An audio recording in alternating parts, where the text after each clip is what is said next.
L'été dernier, j'ai fait un road trip en solo depuis la Californie jusqu'au mariage de mon cousin au Texas. Normalement, j'aurais pris l'avion, mais les billets étaient étonnamment chers. J'avais toujours voulu faire un road trip, alors je me suis dit que c'était l'occasion rêvée. J'ai conduit toute une journée avant de m'arrêter dans un hôtel au Nouveau-Mexique pour passer la nuit. Le lendemain matin, je me suis réveillé tôt et j'ai repris la route. J'avais emporté beaucoup de snacks pour éviter de m'arrêter manger, mais le deuxième après-midi, j'avais vraiment besoin d'une pause. J'étais au milieu du désert quand j'ai vu un panneau indiquant une aire de repos. J'ai quitté l'autoroute et rejoint une zone avec des toilettes publiques, une station-service et un McDonald's. Je n'aime pas particulièrement la restauration rapide, mais c'était le seul restaurant à des kilomètres à la ronde. Je me suis donc garé devant le McDonald's et je suis entré. Il y avait quelques camionneurs à l'intérieur, mais le restaurant était presque vide. Je me suis approché du comptoir, où un adolescent boutonneux attendait pour prendre ma commande. Son badge indiquait qu'il s'appelait Asa.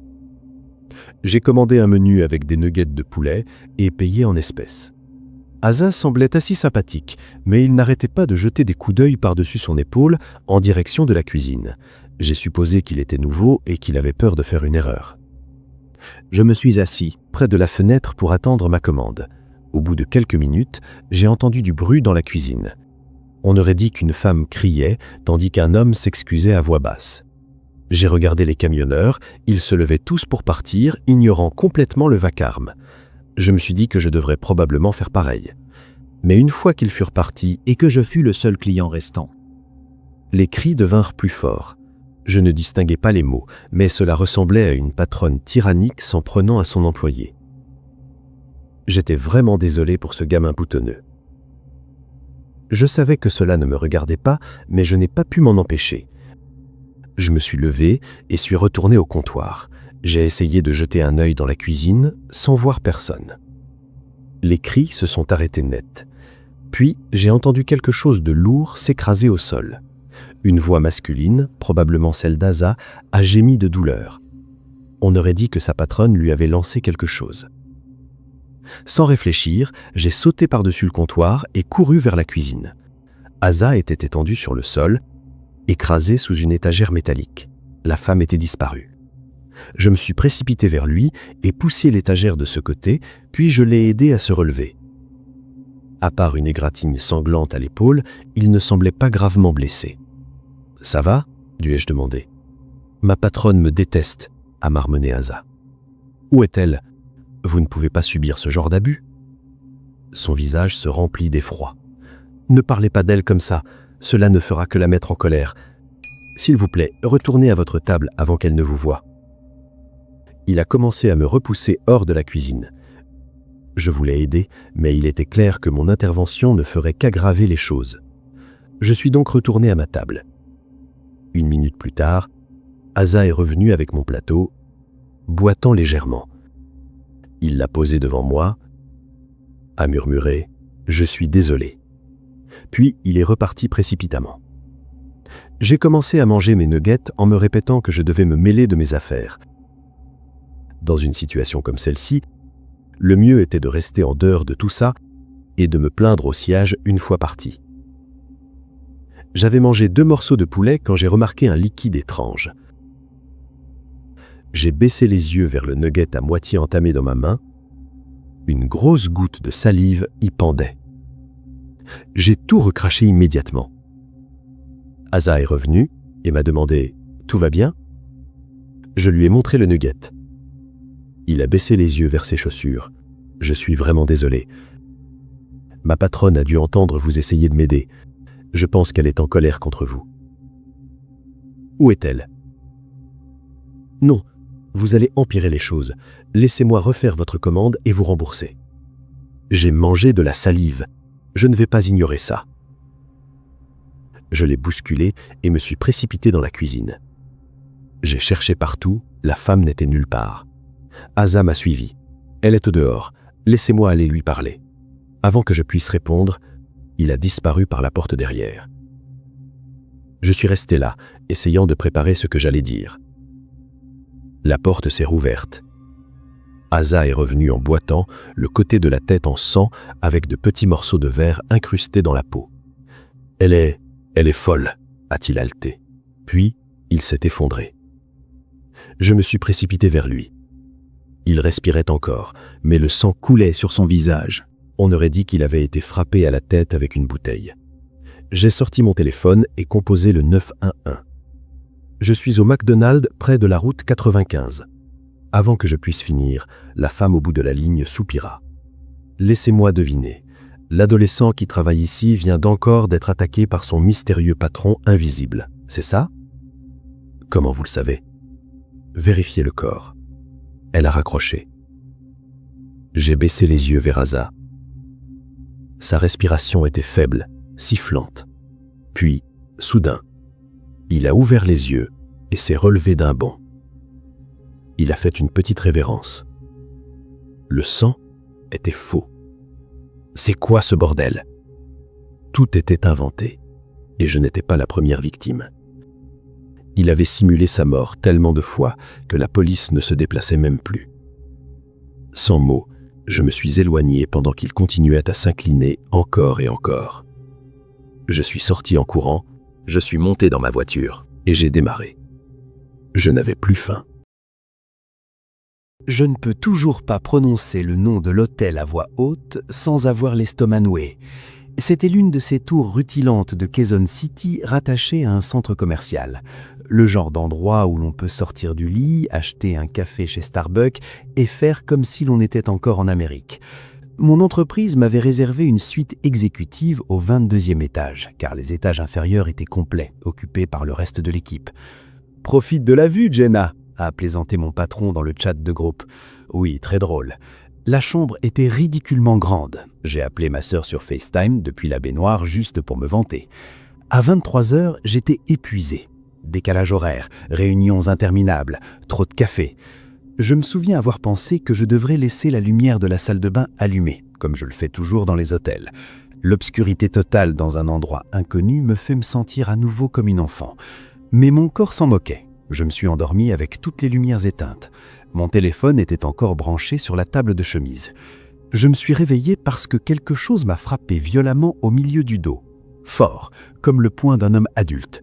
Le choc m'a projeté vers l'avant dans le matelas et l'air a quitté mes poumons dans un halètement brutal. Une voix masculine, tout près de mon oreille, a dit « Hey !» Pas fort, pas en colère, juste là. J'ai crié et j'ai cherché à tâtons l'interrupteur mural. La pièce s'est illuminée d'une lumière aveuglante. J'étais à genoux au milieu du lit. La couette était à moitié par terre. Mon cœur battait si fort que je pouvais l'entendre. Personne. Rien. La porte était toujours doublement verrouillée de l'intérieur. La chaîne était toujours en place. J'ai couru vers la salle de bain. Vide. J'ai tiré les rideaux. Seule la lueur de l'enseigne du centre commercial 22 étages plus bas. Je suis restée là, tremblante, attendant des bruits de pas, une respiration ou tout autre signe de présence humaine. J'ai attrapé mon téléphone.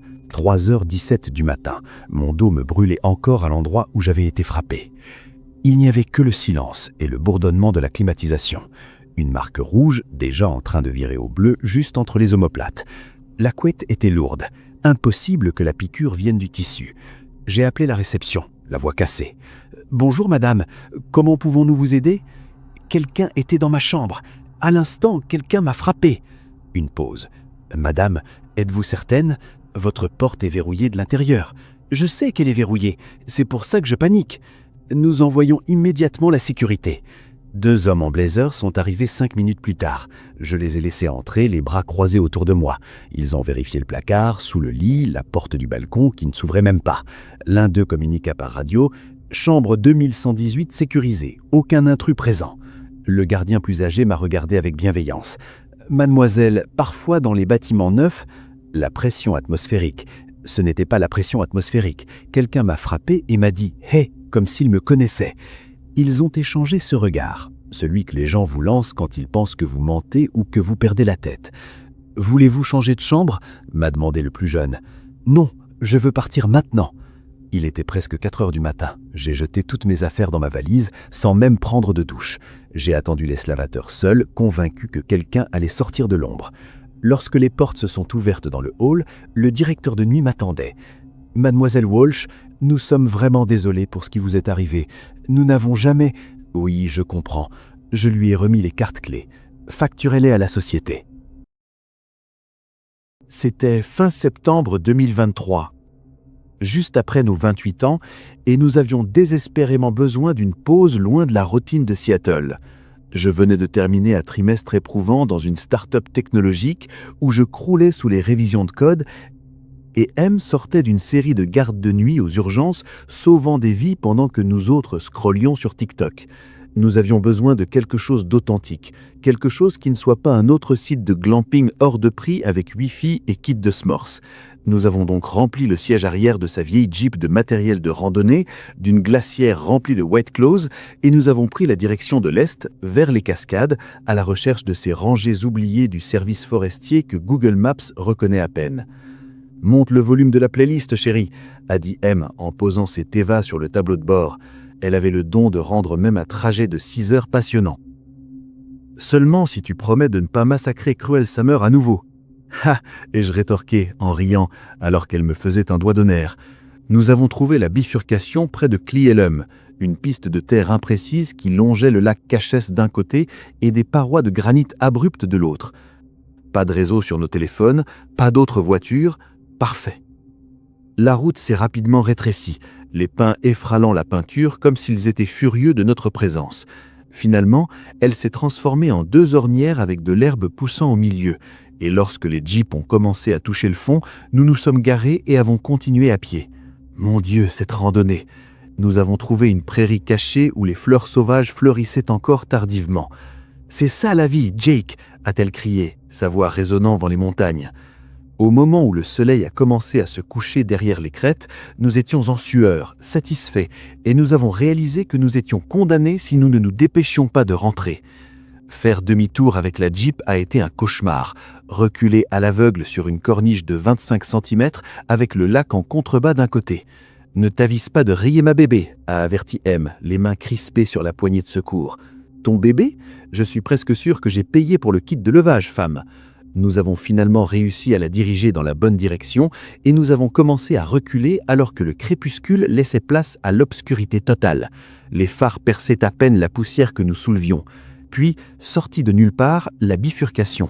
En arrivant, elle devait être cachée par les ombres ou quelque chose comme ça, car aucun de nous ne s'en souvenait. « À gauche ou à droite ?» demandai-je, en ralentissant jusqu'à m'arrêter. M s'est penché en avant, plissant les yeux. On n'a pas dépassé de bifurcation, n'est-ce pas? Non, mais on a tous les deux un avantage quelque part, non?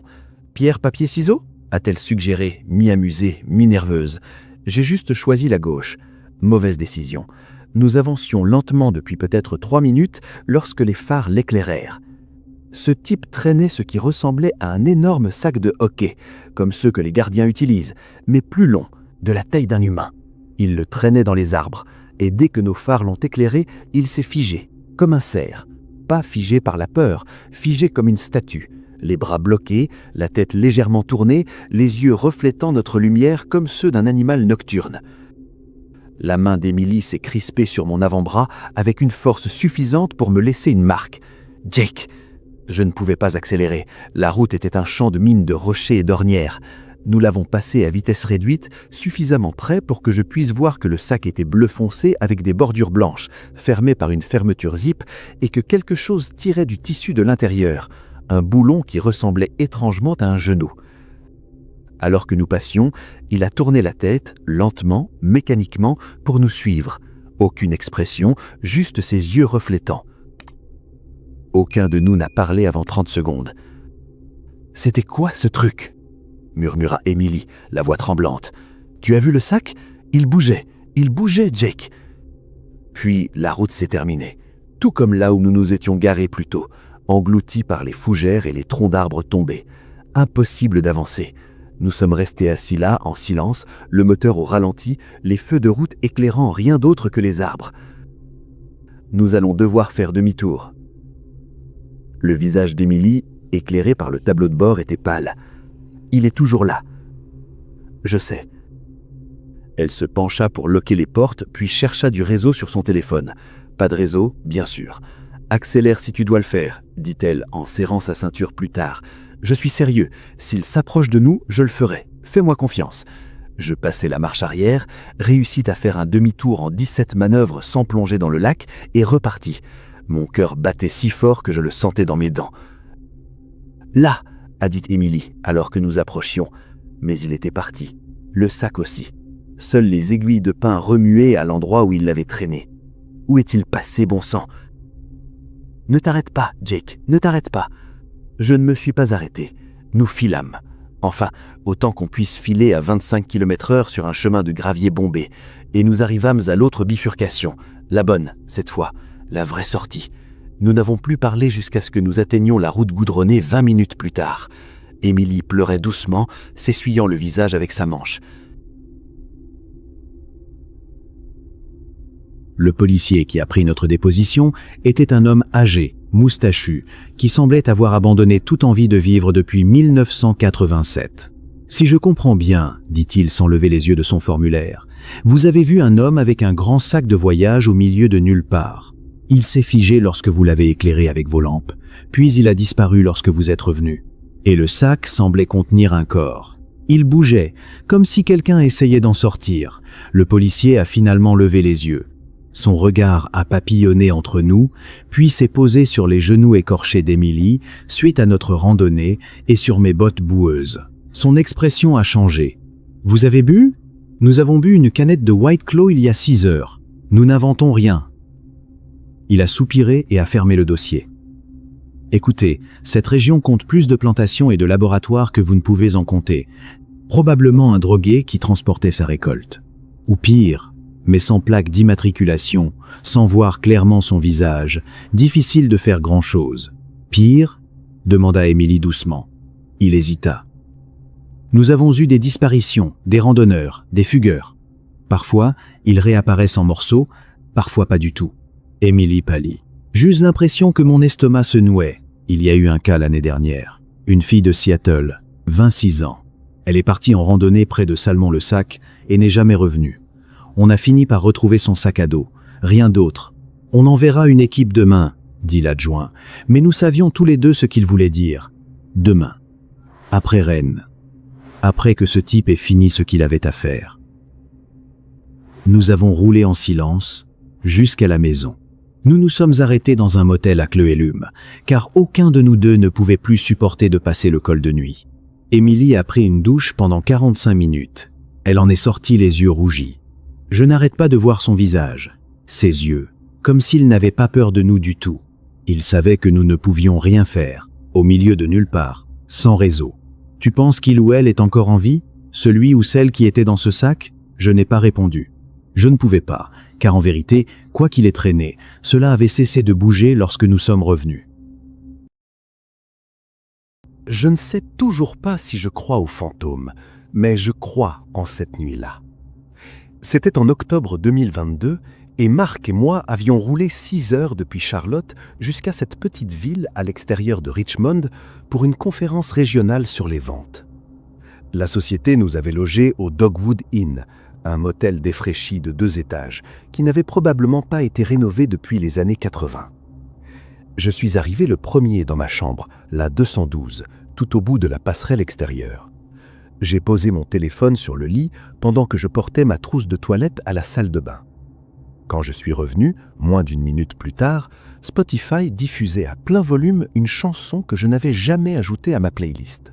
Un morceau de piano lent et inquiétant.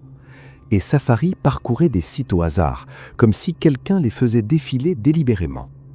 J'ai ri. Mon écran a toujours été sensible et mes doigts étaient encore humides après m'être lavé le visage. Bon, peu importe. J'ai arrêté la musique, fermé les onglets. J'ai fini de défaire mes valises, fermer ma valise et les pousser contre le mur pour ne pas trébucher dessus dans le noir. J'ai éteint la lumière vers 23h30. Je me suis réveillé à 3h07 au son caractéristique d'une fermeture éclair, lent, comme si quelqu'un essayait de ne pas se faire entendre. Puis, le bruit sourd du nylon tombant sur la moquette. Mon cœur a battu si fort que j'ai cru que j'allais me casser une côte. Je suis resté allongé, figé, pendant peut-être 5 secondes avant de me précipiter vers la lampe.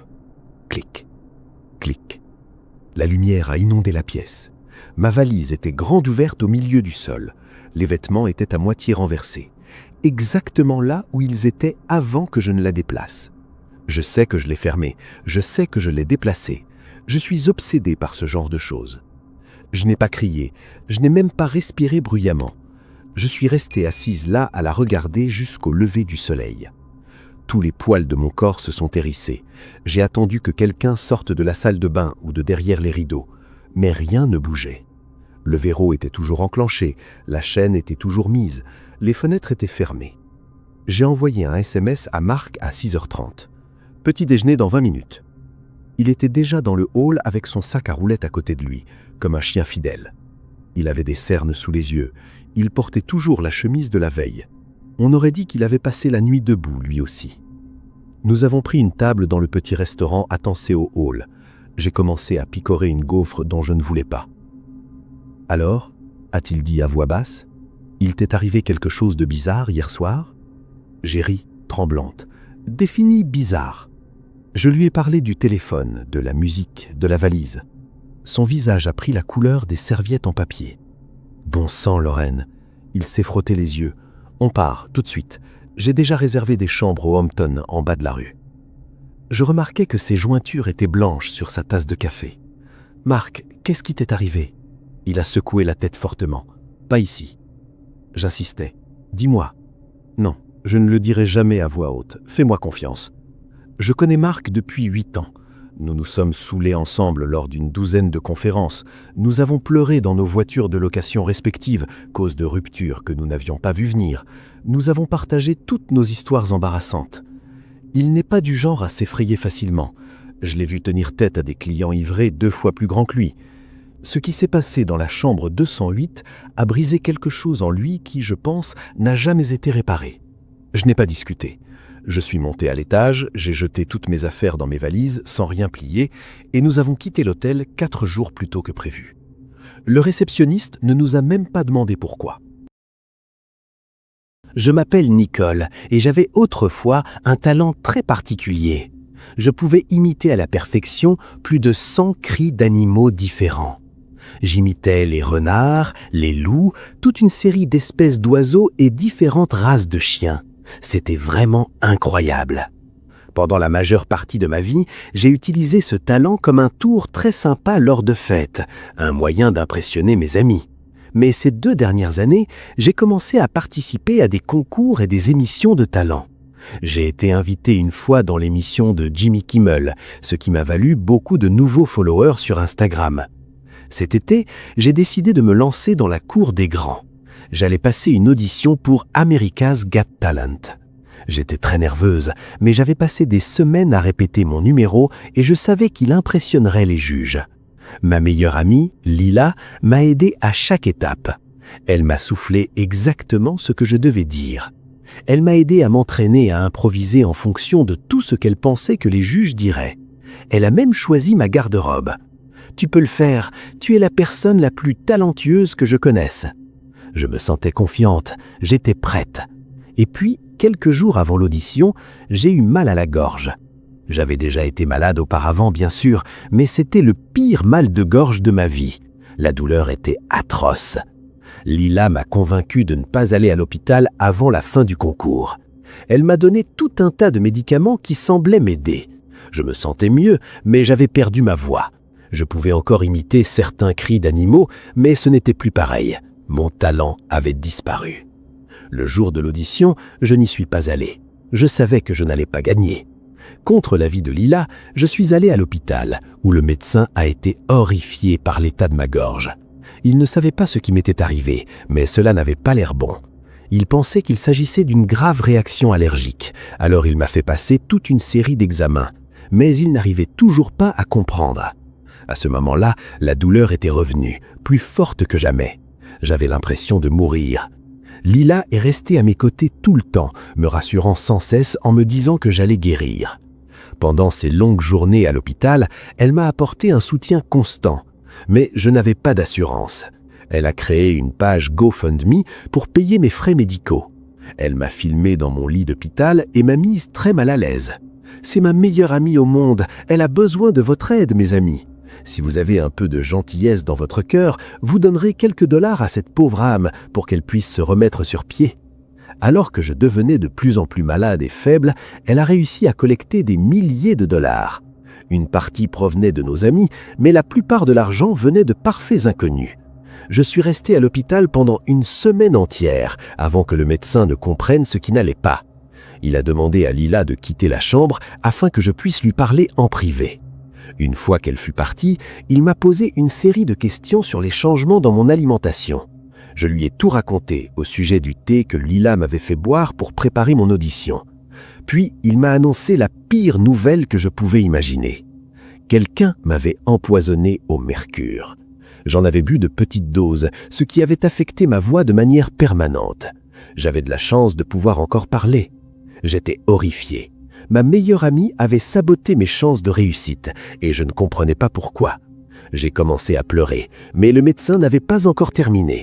Il n'était pas encore arrivé à la partie la plus grave. Je suis désolé de vous l'annoncer, mais un empoisonnement au mercure à ce niveau est mortel. Selon mes estimations, il ne vous reste plus que quelques mois à vivre. Il y a toujours une chance pour un miracle, mais je pense que vous devriez commencer à mettre vos affaires en ordre. Il me condamnait à mort. Je voulais crier, mais je ne pouvais pas évidemment. Ce fut le pire moment de ma courte vie. Le fait que Lila m'ait fait ça rendait les choses encore plus mauvaises. Et bientôt, elle reviendrait à l'hôpital sans se douter qu'elle avait été démasquée. Sauf qu'elle n'est jamais revenue.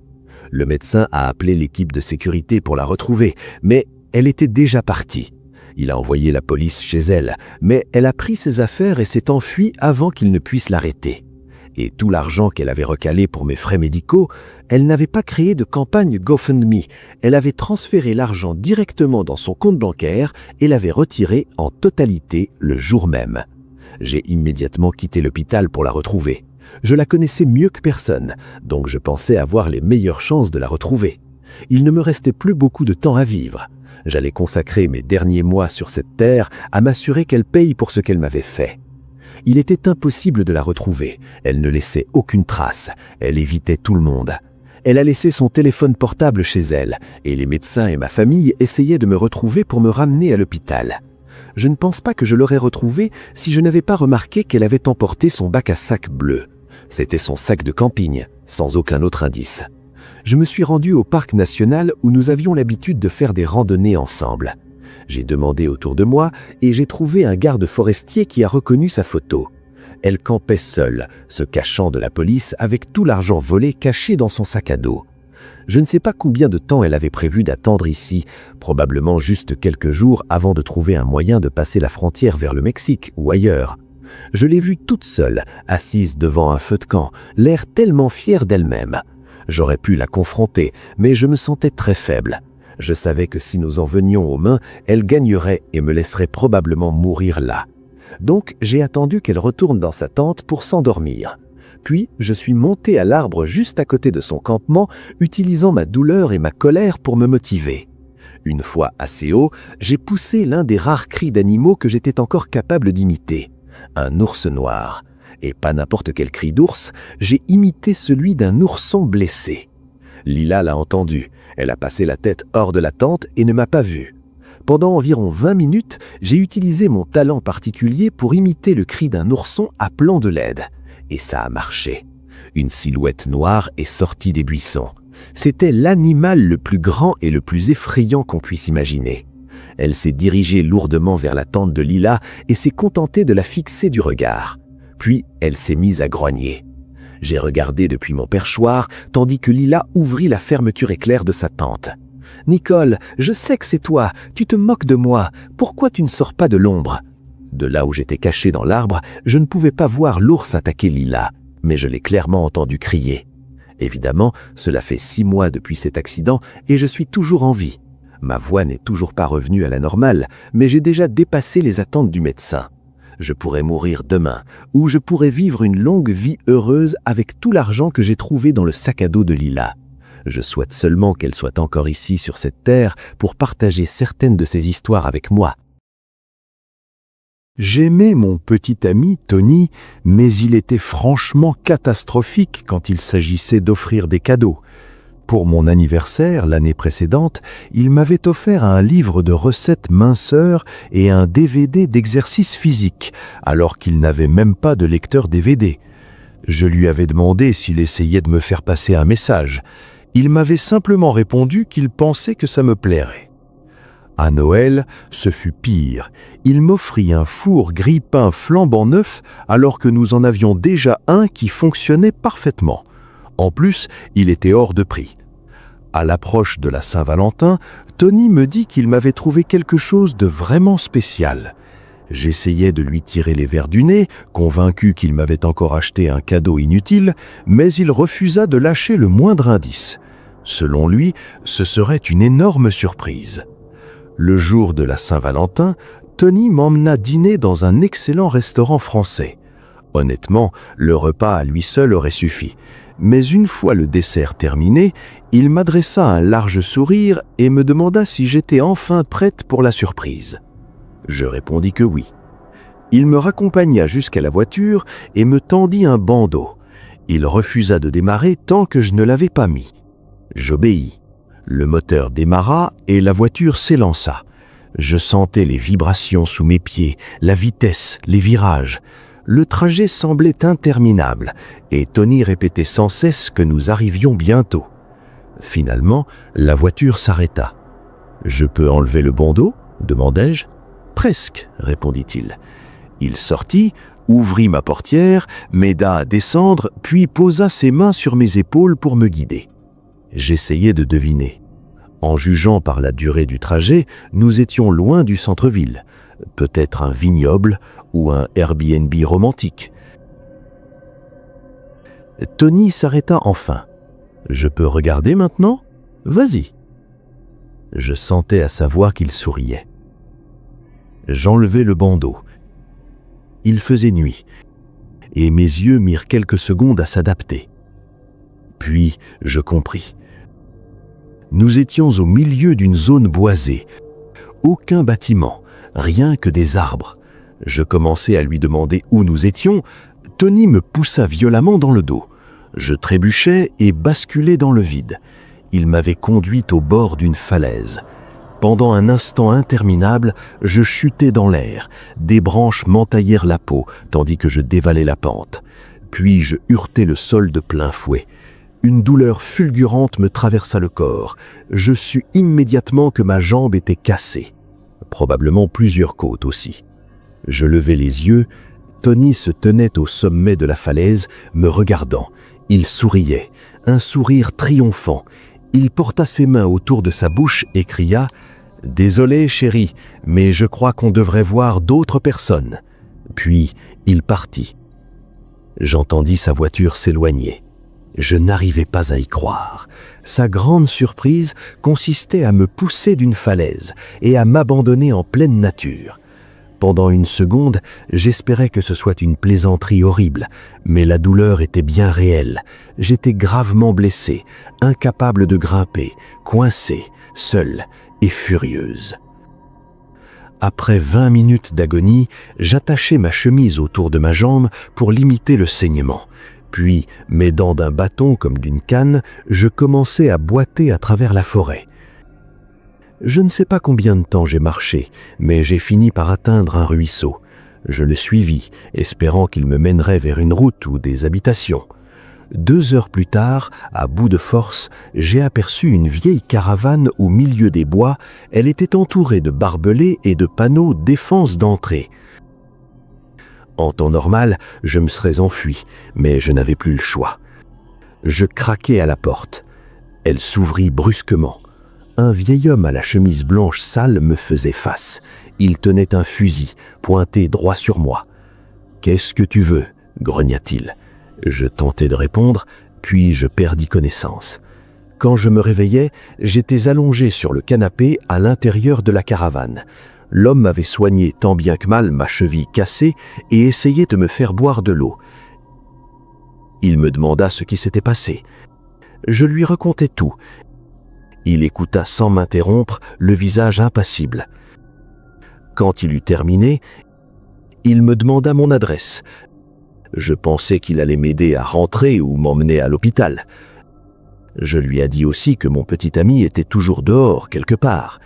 Il sourit simplement et me dit d'attendre, puis il partit. Paniqué, je cherchais mon téléphone. Il avait disparu. Je fouillais la caravane, rien, Quand la porte s'ouvrit de nouveau, l'homme revint, affichant un large sourire. Il cachait quelque chose derrière son dos. « Alors, ton petit ami a essayé de te tuer », dit-il calmement. J'acquiesçai. « Grand, blond, gros nez ?» J'acquiesçai encore. « Grâce !» Il sortit alors ce qu'il cachait et me la lança. Je l'attrapai par réflexe. Il me fallut quelques secondes pour comprendre qu'il venait de me lancer la tête de Tony. Il lui avait fallu 2/2 pour aller chez moi, tuer Tony, puis revenir avec sa tête. Horrifié, je l'ai laissé tomber sur le tapis. L'homme me regardait, étendant visiblement que je le remercie. J'avais envie de vomir. Je ne lui avais jamais demandé de tuer qui que ce soit. Tout ce que je voulais, c'était aller à l'hôpital. Mais je ne peux pas nier une chose. Tony avait eu ce qu'il devait. « Merci », dis-je finalement. « Maintenant, pouvez-vous m'emmener à l'hôpital, s'il vous plaît ?» Il le fit. Les médecins soignèrent mes blessures et me plâtrèrent la jambe. Je suis encore en convalescence, mais au moins je n'ai plus jamais à me préoccuper de Tony. Il s'avère que la plus grosse surprise de la Saint-Valentin, c'était pour lui. Dans la ville endormie de Willow Creek, dans le Nebraska, où les champs de maïs s'étendaient comme des océans dorés sous l'immensité du ciel du Midwest, les événements étranges étaient rares. Les habitants étaient fiers de connaître les affaires de tout le monde.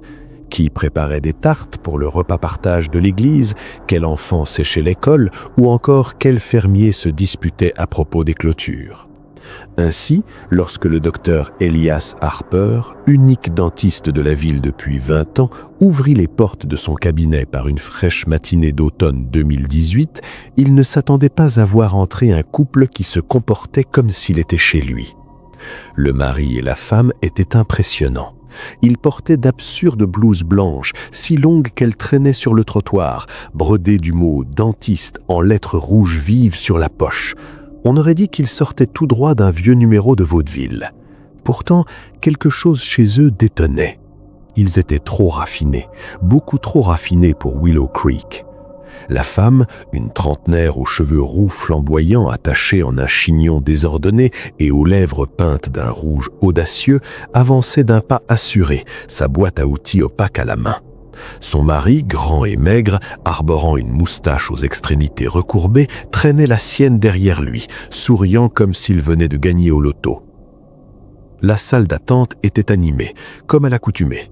Madame Jenkins tentait d'oublier son mal de dents dans un coin, feuilletant un magazine aux pages cornées, tandis que le jeune Tommy Ellis se tortillait à côté de sa mère, terrorisé à l'idée de son futur plombage. Elias, veuf d'une 50aine d'années, aux cheveux poivre et sel, vêtu d'une chemise boutonnée sobrement rentrée dans un pantalon kaki, leva les yeux de son bureau d'accueil. Sa réceptionniste, Betty, étant en arrêt maladie, il devait assurer seul l'accueil.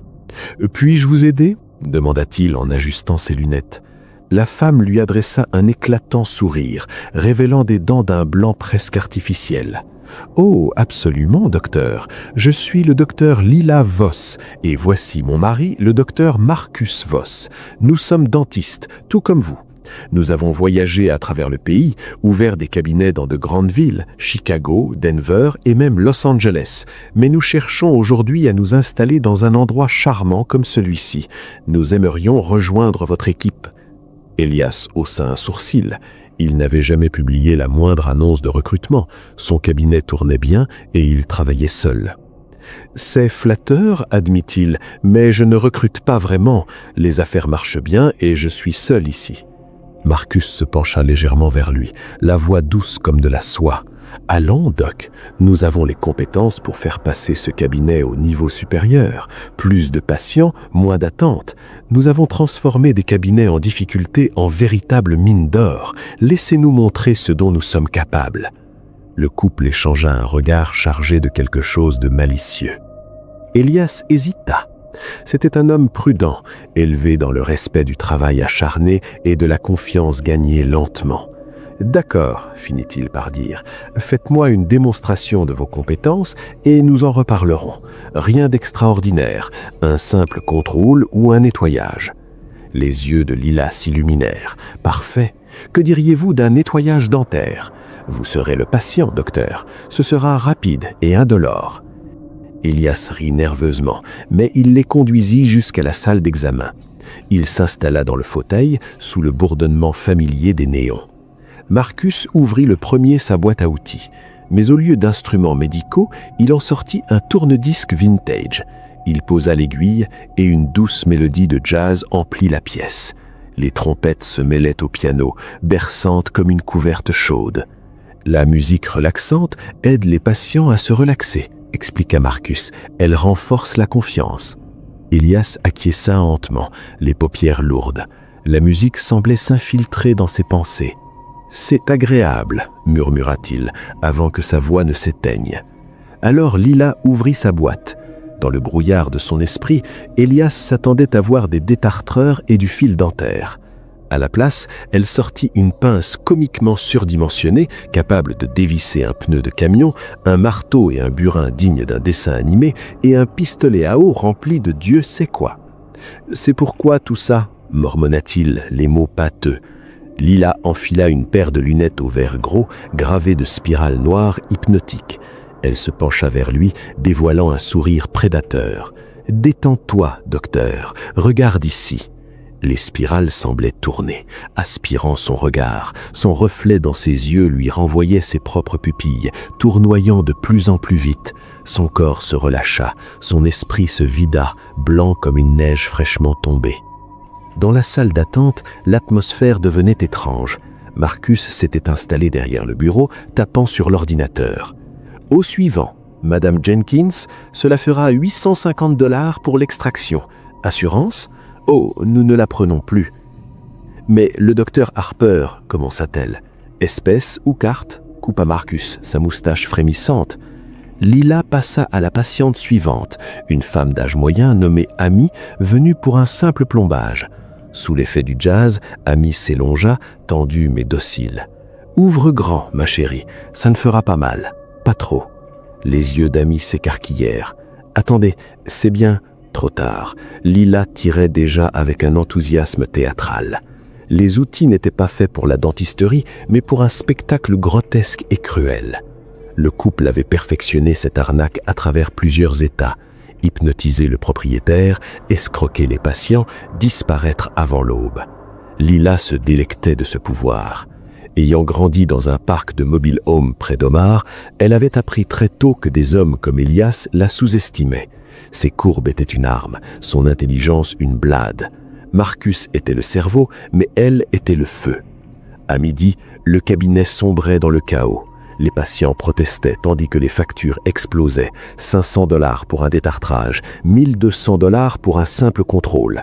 Un fermier massif nommé Hank frappa du poing sur le comptoir. « C'est du vol. Où est le docteur Harper ?» Marcus sourit calmement. « Il est indisposé. Faites-nous confiance, nous sommes des professionnels. » J'avais très envie de passer un week-end loin du chaos de mon travail de bureau à Seattle. Alors, quand mon ami Jess m'a proposé un séjour entre filles dans un bed and breakfast pittoresque, perdu au milieu de nulle part dans l'État de Washington, j'ai sauté sur l'occasion. Le Shady Haven B&B avait reçu des critiques élogieuses sur Internet. Confortable, charmant, tenu par un jeune couple nommé Lila et Ethan qui semblait tout droit sorti d'un magazine de fitness. Les photos montraient des chambres immaculées, une literie moelleuse et une décoration rustique, le tout niché dans une vallée boisée. Cela semblait être l'évasion parfaite. Jess et moi avons réservé un séjour de 3 nuits, espérant passer un moment de détente. Nous ne pouvions pas nous tromper davantage.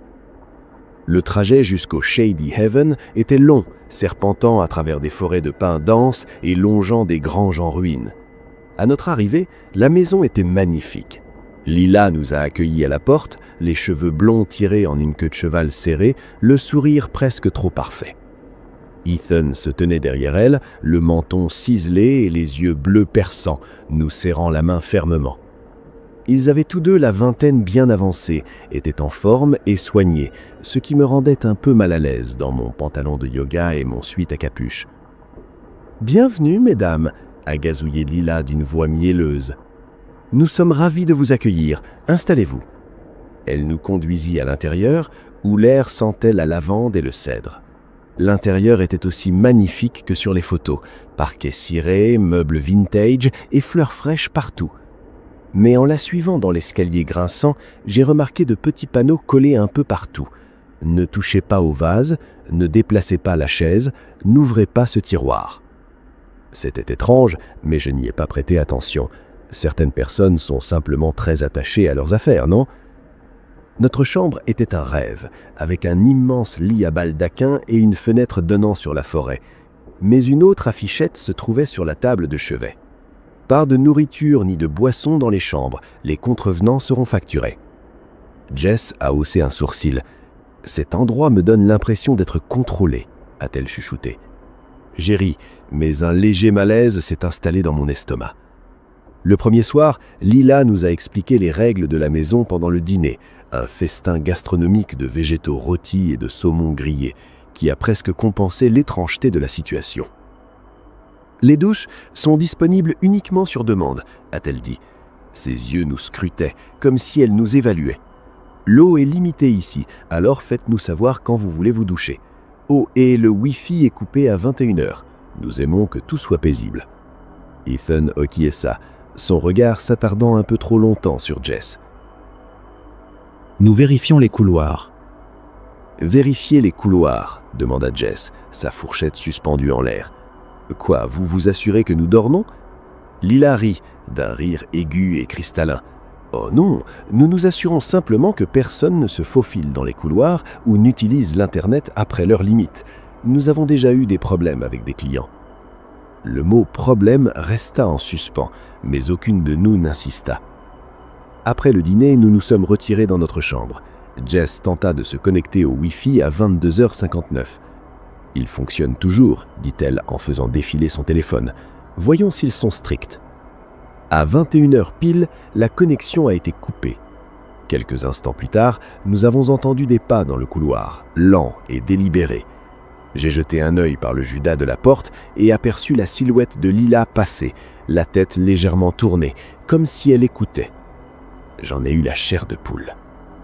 Le lendemain matin, nous avons rencontré un autre client, un homme d'une trentaine d'années, seul, nommé Ryan. Sympathique, barbe mal rasée, allure de routard. Autour d'un café, il nous confia qu'il se séjournait au Shady Haven depuis une semaine et travaillait sur un roman. « Cet endroit est vraiment bizarre », murmura-t-il, en jetant un coup d'œil vers la cuisine où Lila coupait des fruits. « Hier soir, j'ai entendu Ethan dans ma chambre. Je me suis réveillé et il était là, debout, à me fixer. Il a dit qu'il vérifiait les fenêtres. » À 2h du matin, « C'est flippant », répondis-je à voix basse. « Pourquoi es-tu encore là ?» Ryan haussa les épaules. « C'est isolé, pas cher, et j'ai besoin de calme pour écrire. Mais oui, je pars demain. » Ce jour-là, nous explorâmes les sentiers proximité, mais les règles nous suivirent jusqu'à dehors. Ethan nous surprit en train de prendre des photos près d'un étang et s'en empara. Pas de photos de la propriété. Son ton était sec, sans rapport avec le charme de la veille. À notre retour, Lila nous attendait, les bras croisés. « Vous n'avez pas demandé à utiliser la douche », dit-elle sans sourire. « Cela coûte $50. » « Pour une douche ?» ricana Jess. « Vous plaisantez ?»« C'est en écrit en petit », répondit Lila froidement. « Payez ou nous l'ajouterons à votre facture finale. » Nous payâmes, mais tout cela ressemblait de plus en plus à du racket. Cette nuit-là, les pas sont revenus, plus lourds. Je me réveillai et vis la poignée de la porte bouger légèrement, sans que personne n'entre. Jess chuchota.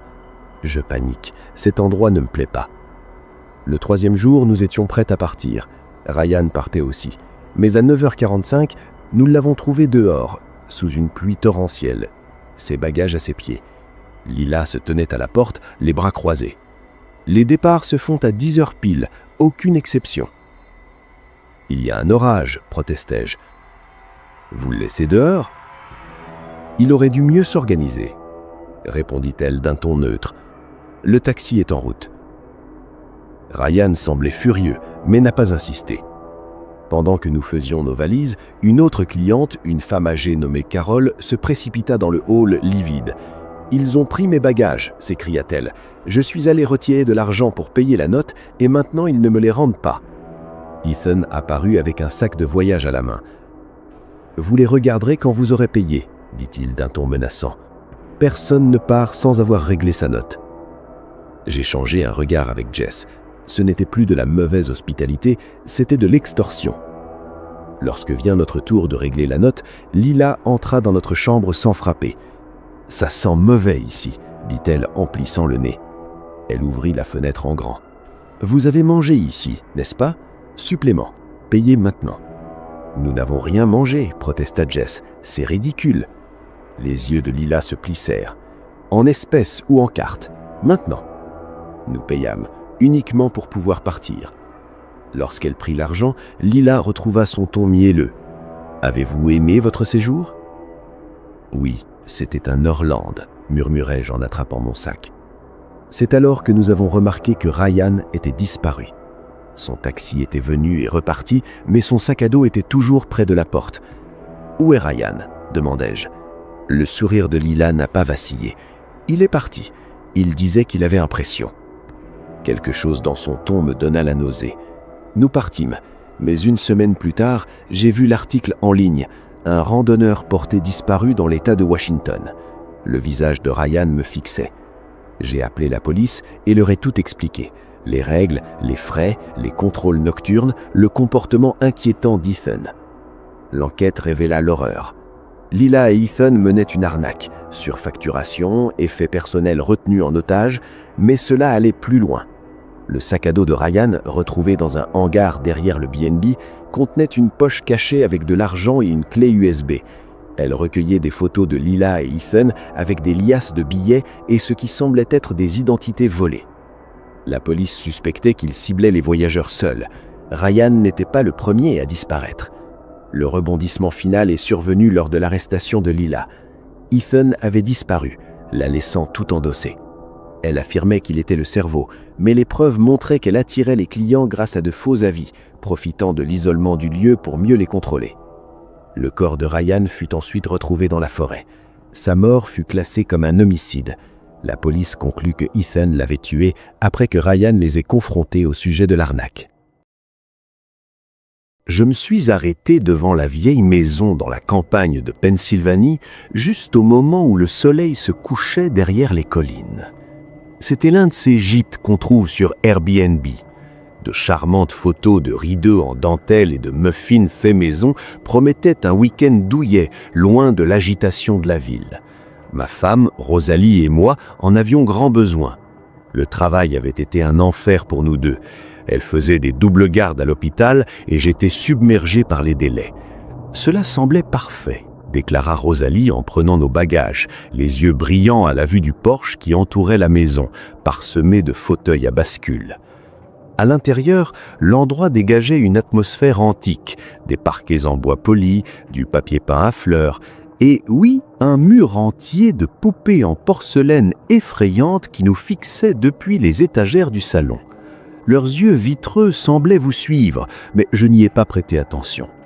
Les poupées font partie des vieilles maisons, ai-je murmuré à Rosalie. Le propriétaire, un homme du nom de Harold, nous a accueillis à la réception. Il avait la cinquantaine bien avancée, était dégarni et arborait un demi-sourire permanent qui n'atteignait pas ses yeux. « Bienvenue, mes amis.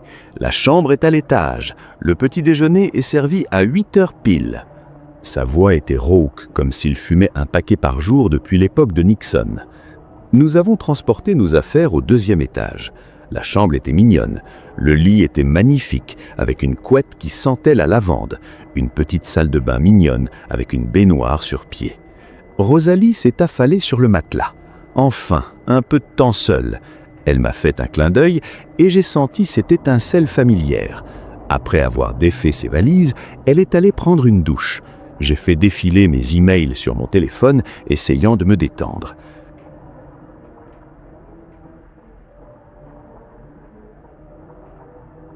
Soudain, quelque chose a attiré mon attention. Des rayures sur le parquet, près de la bibliothèque, comme si quelque chose avait été traîné d'avant en arrière. « Attends, chérie, attends », ai-je chuchoté en me redressant. Rosalie a froncé les sourcils. « Quoi? Ne me dis pas que tu penses au travail. » J'ai secoué la tête et me suis levé pour inspecter. La bibliothèque vacillait quand je la poussais. Elle n'était clairement pas fixée au mur. D'une poussée, elle s'ouvrit comme une porte, révélant un passage étroit. « Putain de merde !» ai-je dit. Rosalie a serré la serviette autour d'elle. « C'est quoi ça ?» Nous avons jeté un œil à l'intérieur. Une pièce encombrée avec un bureau, un vieil ordinateur, des piles de papier et du bricolage à partout. Ça sentait le renfer, les vieux livres et la poussière. Je suis descendu et j'ai trouvé Harold en train de polir une poupée dans le salon. « Hé mec, c'est quoi cette porte secrète dans notre chambre ?» ai-je demandé en essayant de paraître désinvolte. Il a posé la poupée, ce sourire étrange revenant sur son visage. « Ça, oui. Elle est fonctionnelle. Elle mène à mon bureau. » Il m'a accompagné à l'étage comme si de rien n'était et m'a fait une démonstration. La porte s'ouvrait doucement de notre côté. Pas de poignée, il suffisait de pousser. De son côté, il y avait un verrou. Tu vois, on est sécurisé. Il y a un verrou de notre côté, et j'insistais, l'estomac noué. Il a ri doucement, un rire grave et guttural. Non, monsieur, ne vous inquiétez pas, nous respectons La vie privée ici. Son regard s'est attardé un peu trop longtemps sur le lit défait, où Rosalie se tenait debout, vêtue d'une serviette, les bras croisés. J'ai senti mon visage s'empourprer. Vous n'avez pas pensé à mentionner l'entrée secrète de notre chambre? C'est un peu tordu. Harold s'est contenté de sourire plus large. C'est une vieille maison, pleine de surprises, construite dans les années 1800. On dit qu'il y avait des passages secrets pour le chemin de fer clandestin. Ça ajoute du caractère. Il est sorti, toujours souriant. « Dormez bien. » Rosalie et moi échangions un regard. C'est vraiment flippant. Et s'il y avait des caméras là où il se faufile, je répondis, pas de question de rester sans défense. Cette nuit-là, la passion éteinte, nous barricadâmes la bibliothèque avec une chaise trouvée dans la chambre. Je n'ai presque pas dormi, sursautant au moindre craquement. Rosalie non plus. J'ai l'impression qu'on nous observe. Elle a chuchoté vers 2 heures du matin. Le matin est arrivé lentement. Au petit déjeuner, composé de muffins rassis et de café fade, Harold parlait de l'histoire locale. Ces poupées, des héritages de famille, chacune a une histoire. Rosalie esquissa un sourire. Fascinant. Et ça te dérange si je vais prendre l'air ? Pendant qu'elle se promenait, j'ai retenu Harold avec des banalités. Mais Rosalie est remontée à l'étage, brûlante de curiosité. Elle m'a envoyé un message. J'ouvre la porte maintenant. Mon cœur battait à la rompade. Elle est revenue pâle. Tu ne vas pas le croire.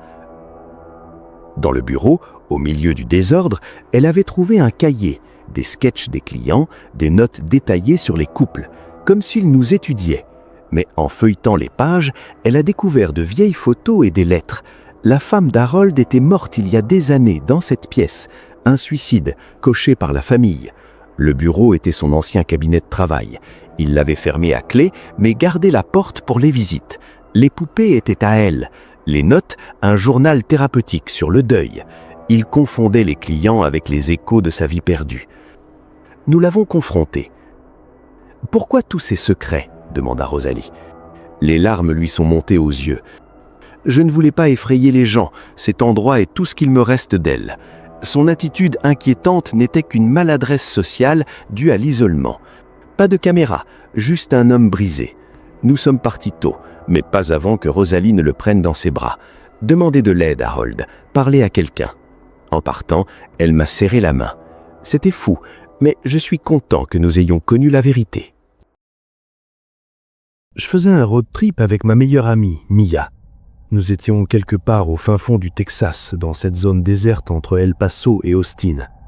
Un ciel poussiéreux, des routes sans fin et un motel avec 3 lumières allumées sur son enseigne qui indiquait simplement « Hôtel ».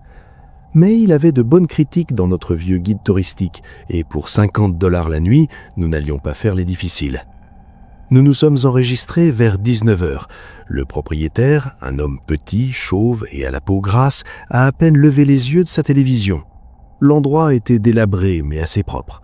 Moquette défraîchie, odeur de moisi, une de ces chambres qui donnent l'impression d'être coincé dans une année qui n'existe plus. Nous n'avons pas beaucoup déballé nos affaires. Nous avons juste pris une douche, mangé des sandwichs froids et nous sommes glissés dans le lit. J'ai dû m'endormir peu après minuit.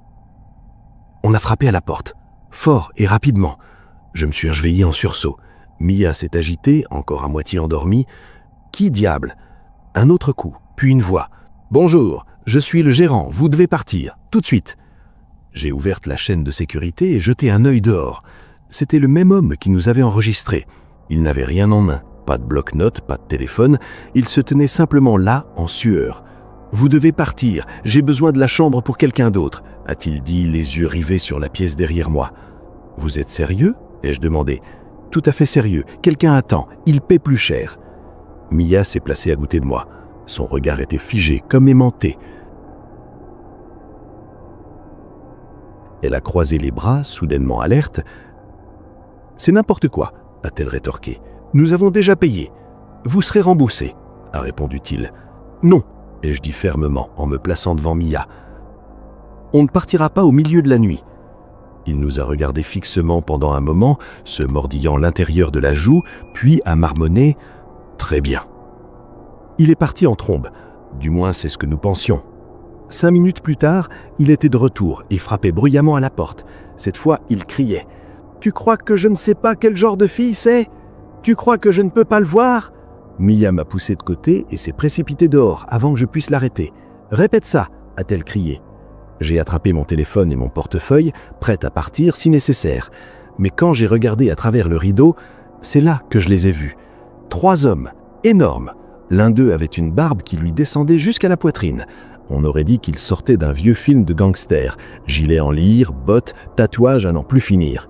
En quelques secondes, ils se sont jetés sur le propriétaire. « Elle est payée pour être ici », a aboyé le plus grand. « On ne veut plus jamais entendre ce genre de conneries de ta part. »« Je ne veux pas d'ennui », a gémi le propriétaire. « Tu en as déjà !»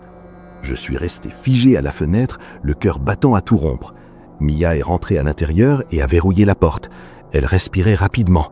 Elle n'a rien dit. Elle s'est simplement assise sur le lit. Quelques minutes plus tard, tout était calme. J'ai regardé à nouveau dehors. Les hommes étaient partis. Le propriétaire aussi. « Je ne sais pas ce qui vient de se passer. » J'ai chuchoté. Mia fixait la porte. Moi non plus. Nous n'avons pas beaucoup dormi après ça. Le lendemain matin, tout semblait normal. Le réceptionniste, le même, a fait comme si de rien n'était. Il nous a remis notre reçu avec le sourire. « J'espère que vous avez passé une bonne nuit ?» a-t-il dit. Je l'ai fixé pendant une seconde. « Sérieusement ?» Il a cligné des yeux. « Quelque chose ne va pas ?»« Non, rien. » Pour être honnête, nous n'avons pas très bien dormi, trop secoués par la nuit, mais c'était mieux que de reprendre la route immédiatement. Merci, bande de motards anonymes. J'ai rencontré un homme que j'appellerais John sur Tinder. Il était gentil et s'exprimait bien, et nous étions sortis ensemble 4 ou 5 fois avant qu'il m'invite chez lui. Je le connaissais depuis près d'1 mois, et j'étais prête à franchir cette nouvelle étape pour commencer à sortir ensemble en dehors de la sphère publique. Je me suis rendu chez lui à 18h30, où il m'avait dit qu'il nous préparerait un bon dîner maison. En arrivant devant sa maison, j'ai vu 2 voitures dans l'allée. Je ne lui avais jamais demandé s'il avait des colocataires, alors j'ai pensé que c'était peut-être le cas. Je ne voyais pas cela comme quelque chose de négatif, mais simplement comme quelque chose qu'il aurait dû me dire avant que je vienne. J'ai fait demi-tour et je me suis garé sur le trottoir devant sa maison. Je me suis approché de la porte et j'ai sonné. John m'a ouvert rapidement, avec un grand sourire, et m'a invité à entrer. À ce moment-là, j'avais déjà décidé que ce n'était probablement pas le bon garçon pour moi, mais je ne voulais pas manquer de respect et m'engager à mettre fin à notre relation après avoir vu sa maison pour la première fois.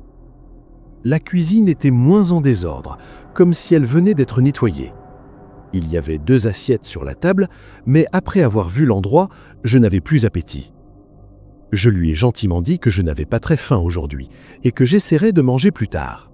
Sa réaction m'a toutefois rebuté.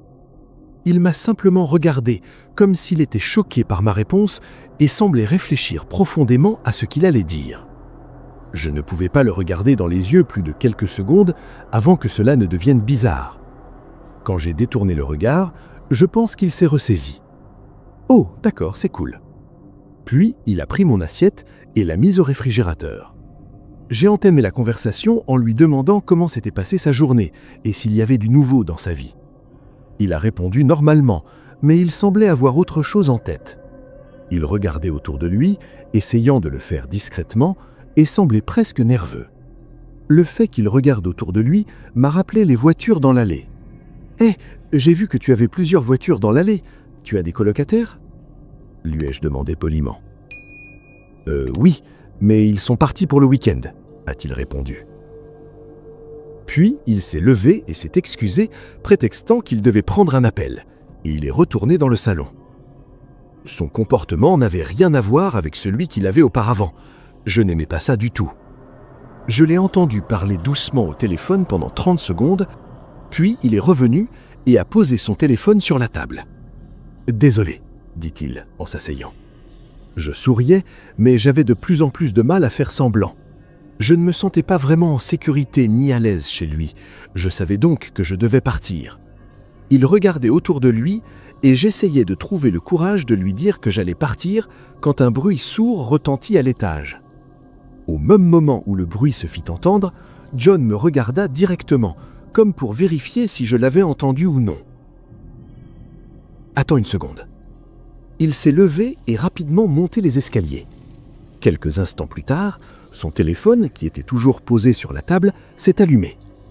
Normalement, je ne me mêlerais pas des affaires des autres, mais je me sentais justifié vu la situation. Je me suis levé et me suis penché pour voir qu'il s'agissait d'un SMS provenant d'un numéro non enregistré. Le message était court. « Tu l'as déjà ?» Je suis resté là paniqué pendant une seconde, essayant de comprendre le message avant d'entendre des pas redescendre des escaliers. Je me suis précipité vers la porte d'entrée, tandis que des pas s'approchaient rapidement derrière moi depuis l'intérieur de la maison. J'ai monté dans ma voiture et j'ai quitté le quartier à toute vitesse. J'ai pris le temps de me calmer, assise dans ma voiture dans mon allée, puis j'ai appelé la police. Je ne savais pas s'il se passait quelque chose ou non, mais je ne pense pas avoir eu tort de croire que c'était le cas. Pourquoi aurait-il menti en disant qu'il n'y avait personne à la maison et que signifiait ce message ? Tout cela s'est mis en place dans mon esprit, mais la police a interrogé John ainsi que son colocataire qui se trouvait à l'étage. Ils ont même autorisé les agents à fouiller rapidement la maison, mais ils n'ont rien trouvé qui indiquait de mauvaises intentions. Les agents se sont montrés compréhensifs, disant qu'ils comprenaient mes inquiétudes et qu'ils auraient réagi de la même façon, mais ils ne pouvaient rien faire de plus. Je ne peux donc qu'espérer que j'ai mal interprété la situation et qu'il ne s'agissait pas de rien de grave, juste un simple mensonge de sa part et un message étrange qui ne voulait rien dire. Je suis une femme de 26 ans et à l'époque, j'avais 23 ans et j'étais à l'université. J'ai utilisé Tinder pendant toute la seconde moitié de mes années universitaires. Je ne cherchais pas vraiment une relation à long terme, mais je ne la refusais pas non plus. Si les choses semblaient plus sérieuses, alors j'essayais. Sinon, on s'amusait simplement et on passait à autre chose. Après les cours, le vendredi, je suis retourné dans ma chambre et je me suis assise sur mon lit, faisant défiler les profils sur l'application. J'espérais trouver quelque chose à faire pendant le week-end. Au bout d'un certain temps, l'un des garçons m'a répondu. Nous avons discuté pendant environ 1 heure, puis il m'a proposé de sortir avec lui le dimanche soir. J'ai accepté, même si c'était un peu précipité de sa part. Nous avons continué à échanger des messages pendant un certain temps, principalement sur l'école et nos loisirs. Il m'a dit qu'il allait dans la même école que moi, mais qu'il était dans le dortoir situé de l'autre côté du campus. Bref, samedi, nous avons échangé quelques SMS supplémentaires et dimanche, je l'ai retrouvé dans un restaurant populaire non loin du campus. Pendant le dîner, il me semblait être une personne tout à fait normale, tellement normale qu'il en était presque un peu ennuyeux. Je le trouvais toutefois séduisant et je pensais qu'il se retenait peut-être beaucoup parce qu'il venait de me rencontrer. Une fois le repas terminé, nous sommes sortis et avons fixé un autre rendez-vous pour la semaine suivante. Alors que je lui disais au revoir et m'éloignais, il m'a demandé si j'avais besoin qu'il me ramène chez moi. Vivant dans les dortoirs du campus, je n'avais pas de voiture, donc je me déplaçais partout à pied, incluant pour aller au restaurant. J'étais surprise qu'il ait une voiture, puisqu'il vivait lui aussi à l'université. Mais j'étais encore plus surprise qu'il me propose de me raccompagner. Il semblait vouloir passer à l'action ce soir-là, ce à quoi je ne m'attendais pas. Mais comme j'avais passé un bon moment avec lui et qu'il était comme n'importe quel autre garçon, j'ai accepté son offre. Le campus était à 25 minutes à pied, donc au moins je serais de retour plus tôt. Il m'a montré sa voiture, qui n'était qu'un vieux SUV Honda noir. Je me suis assise sur le siège passager et il a démarré. Dès que nous avons pris la route, l'ambiance est devenue gênante. J'ai essayé de faire la conversation, mais il ne répondait pas vraiment. Alors je me suis calé dans mon siège et nous sommes restés silencieux. Au bout de quelques minutes, il a tourné à gauche. Le campus se trouvait à droite, dans la direction opposée. J'ai senti une boule dans la gorge et mon corps s'est raidi. J'avais le sentiment que quelque chose de terrible allait se produire. « Hé, je crois que vous avez raté le virage », ai-je dit gentiment, en essayant de cacher toute trace de peur dans ma voix. « Non », a-t-il marmonné. Je le regardais, mais son regard était fixé sur la route. « Où m'emmenez-vous » Il n'a pas répondu. Je ne savais pas quoi demander d'autre. Je lui ai demandé de me laisser descendre de la voiture dans un dernier effort pour sortir de cette situation sans que les choses ne s'aggravent. Il n'a toujours pas répondu. Plus il roulait, plus la région devenait isolée. J'avais mal à la tête à force d'avoir peur de m'éloigner trop loin et de ne plus pouvoir trouver d'issue. J'avais toujours mon téléphone dans ma poche, mais je savais qu'il me le prendrait dès que nous nous arrêterions ou qu'il m'emmènerait. Mon plan, et en fait mon seul plan, était d'essayer de sortir mon téléphone le plus rapidement possible et d'appeler le 911 avant qu'il ait le temps de réagir. J'ai attendu qu'il commence à tourner et dès qu'il a détourné le regard, j'ai sorti mon téléphone et les mains tremblantes, j'ai composé 911. Il s'en est immédiatement aperçu, essayant de m'arracher mon téléphone en plein tournant et faisant une embardée dans la voiture. J'ai réussi à m'éloigner de son emprise pendant que le téléphone sonnait et dès que j'ai entendu une voix à l'autre bout du fil, j'ai crié à l'aide en donnant le nom de la rue et la direction dans laquelle nous allions. L'homme continuait à se battre avec moi pour récupérer mon téléphone, me frappant et me tirant vers lui. Au milieu de la bagarre, il a perdu le contrôle de la voiture et a quitté la route pour percuter un panneau de limitation de vitesse. J'avais la tête qui tournait et ma vision était floue, probablement à cause d'une commotion cérébrale, mais je pouvais entendre l'opérateur au téléphone parler d'un endroit situé sous mon siège. J'ai failli oublier la situation dans laquelle je me trouvais, mais une fois que je m'en suis souvenu, j'ai immédiatement regardé autour de moi. Le pare-brise était brisé et les airbags s'étaient déployés, mais l'homme qui m'accompagnait avait disparu. J'ai essayé de regarder par les fenêtres, mais il n'était nulle part. Je ne me souvenais même pas avoir vu le pare-brise se briser ou les airbags se déployer, alors j'ai peut-être même été inconsciente pendant quelques secondes ou minutes sans m'en rendre compte. J'ai cherché mon téléphone, j'ai expliqué à l'opérateur ce qui s'était passé et que j'allais bien. Les policiers sont arrivés peu après. Je n'avais pas de blessures graves, juste quelques douleurs dans le corps.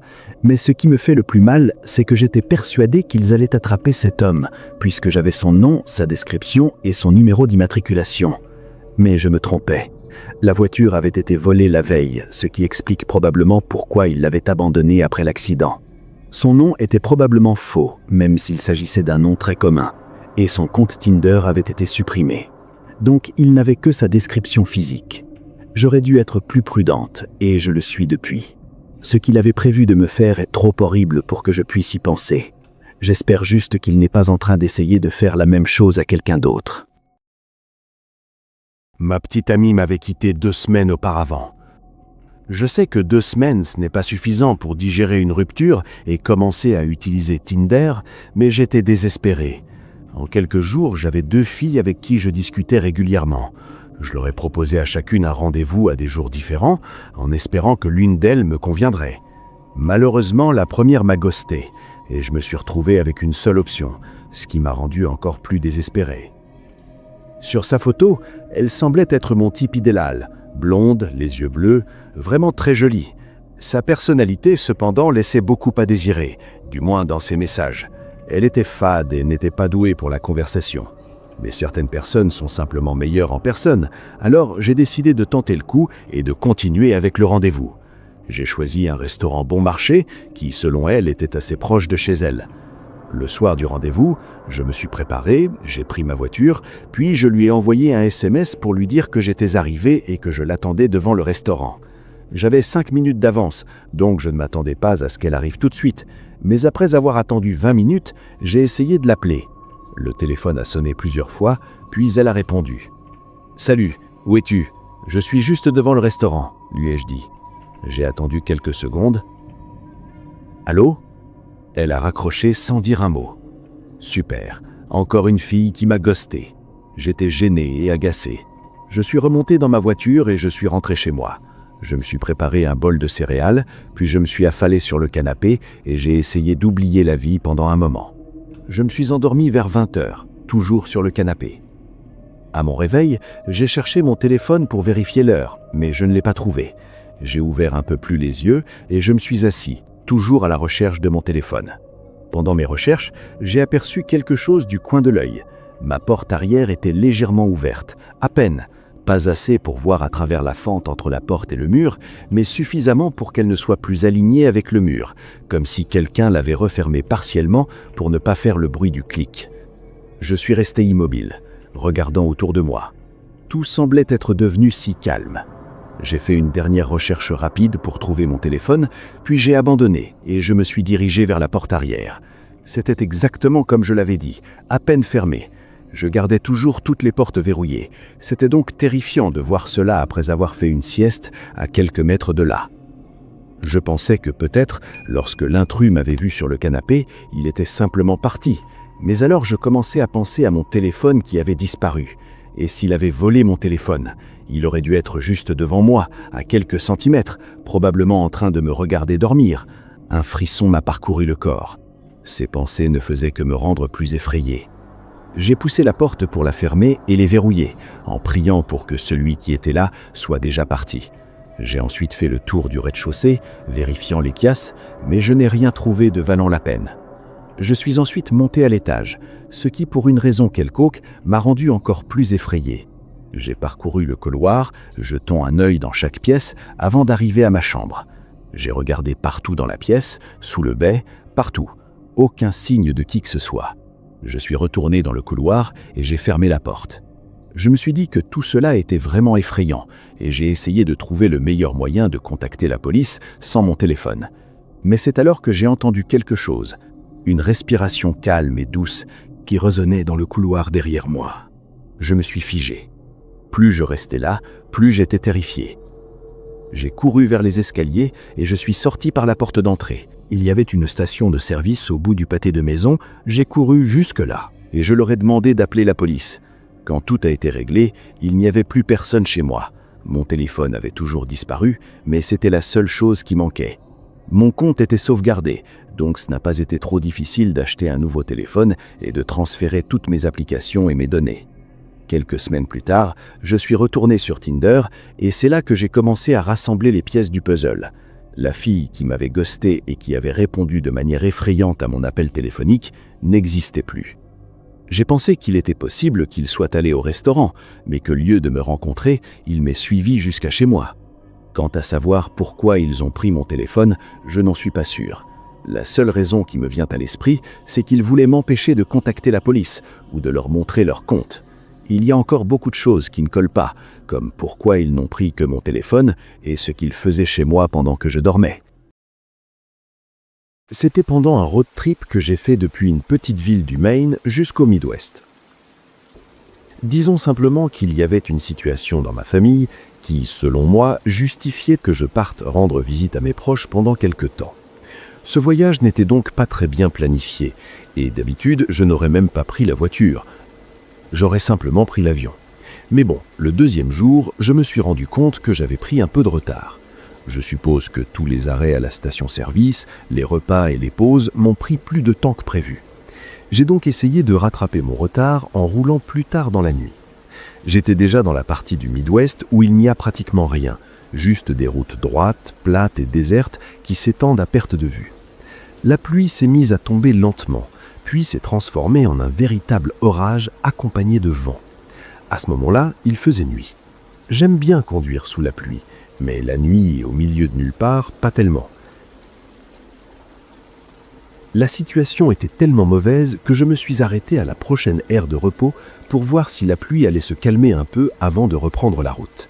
Je ne connais pas grand-chose aux aires de repos et je n'ai pas beaucoup de points de comparaison, mais j'ai trouvé celle-ci plutôt correcte. Elle était calme, mis à part la pluie, il n'y avait ni voiture, ni camion, et quand je me suis précipité aux toilettes, elles étaient propres et agréables. Je suis retourné dans ma voiture, j'ai incliné le siège et j'ai attendu un moment. Je ne sais pas combien de temps, car à un moment donné, je me suis endormi. Je me suis réveillé environ 1 heure plus tard à cause d'un éclair aveuglant suivi d'une secousse de la voiture et d'un énorme coup de tonnerre qui m'a crevé les tympans. Je me suis assis et j'ai regardé l'heure. Il était 0h05. J'ai alors regardé autour de moi. Il n'y avait toujours aucune voiture et la tempête s'était encore intensifiée. Ou peut-être était-ce seulement mon impression, car le bruit était assourdissant. Plus je me réveillais et plus j'écoutais, plus je trouvais que le bruit était trop fort, comme si quelque chose n'allait pas. J'ai regardé derrière mon siège et je me suis figé pendant un instant. L'une des portes arrière était ouverte. Celle du côté passager était légèrement entr'ouverte. De l'eau coulait sur les sièges et tout ce côté était trempé, donc elle devait être ouverte depuis un certain temps. Je ne comprenais pas comment cela avait pu arriver. Impossible que j'ai roulé pendant des heures avec cette porte ouverte, et je ne l'avais pas ouverte pendant que j'étais à l'air de repos. Et évidemment, elle ne pouvait pas s'être ouverte toute seule. J'ai regardé à nouveau autour de moi, mais il n'y avait personne. Ni voiture, ni quoi que ce soit d'autre. Mon cœur s'est mis à battre à toute vitesse lorsque je suis sorti et que j'ai rapidement fermé la porte, puis je suis remonté dans la voiture.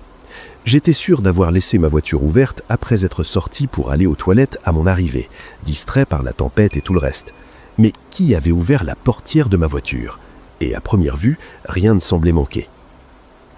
C'était comme si quelqu'un était venu, avait vu que je dormais, avait ouvert la portière sans faire de bruit et était monté dans la voiture.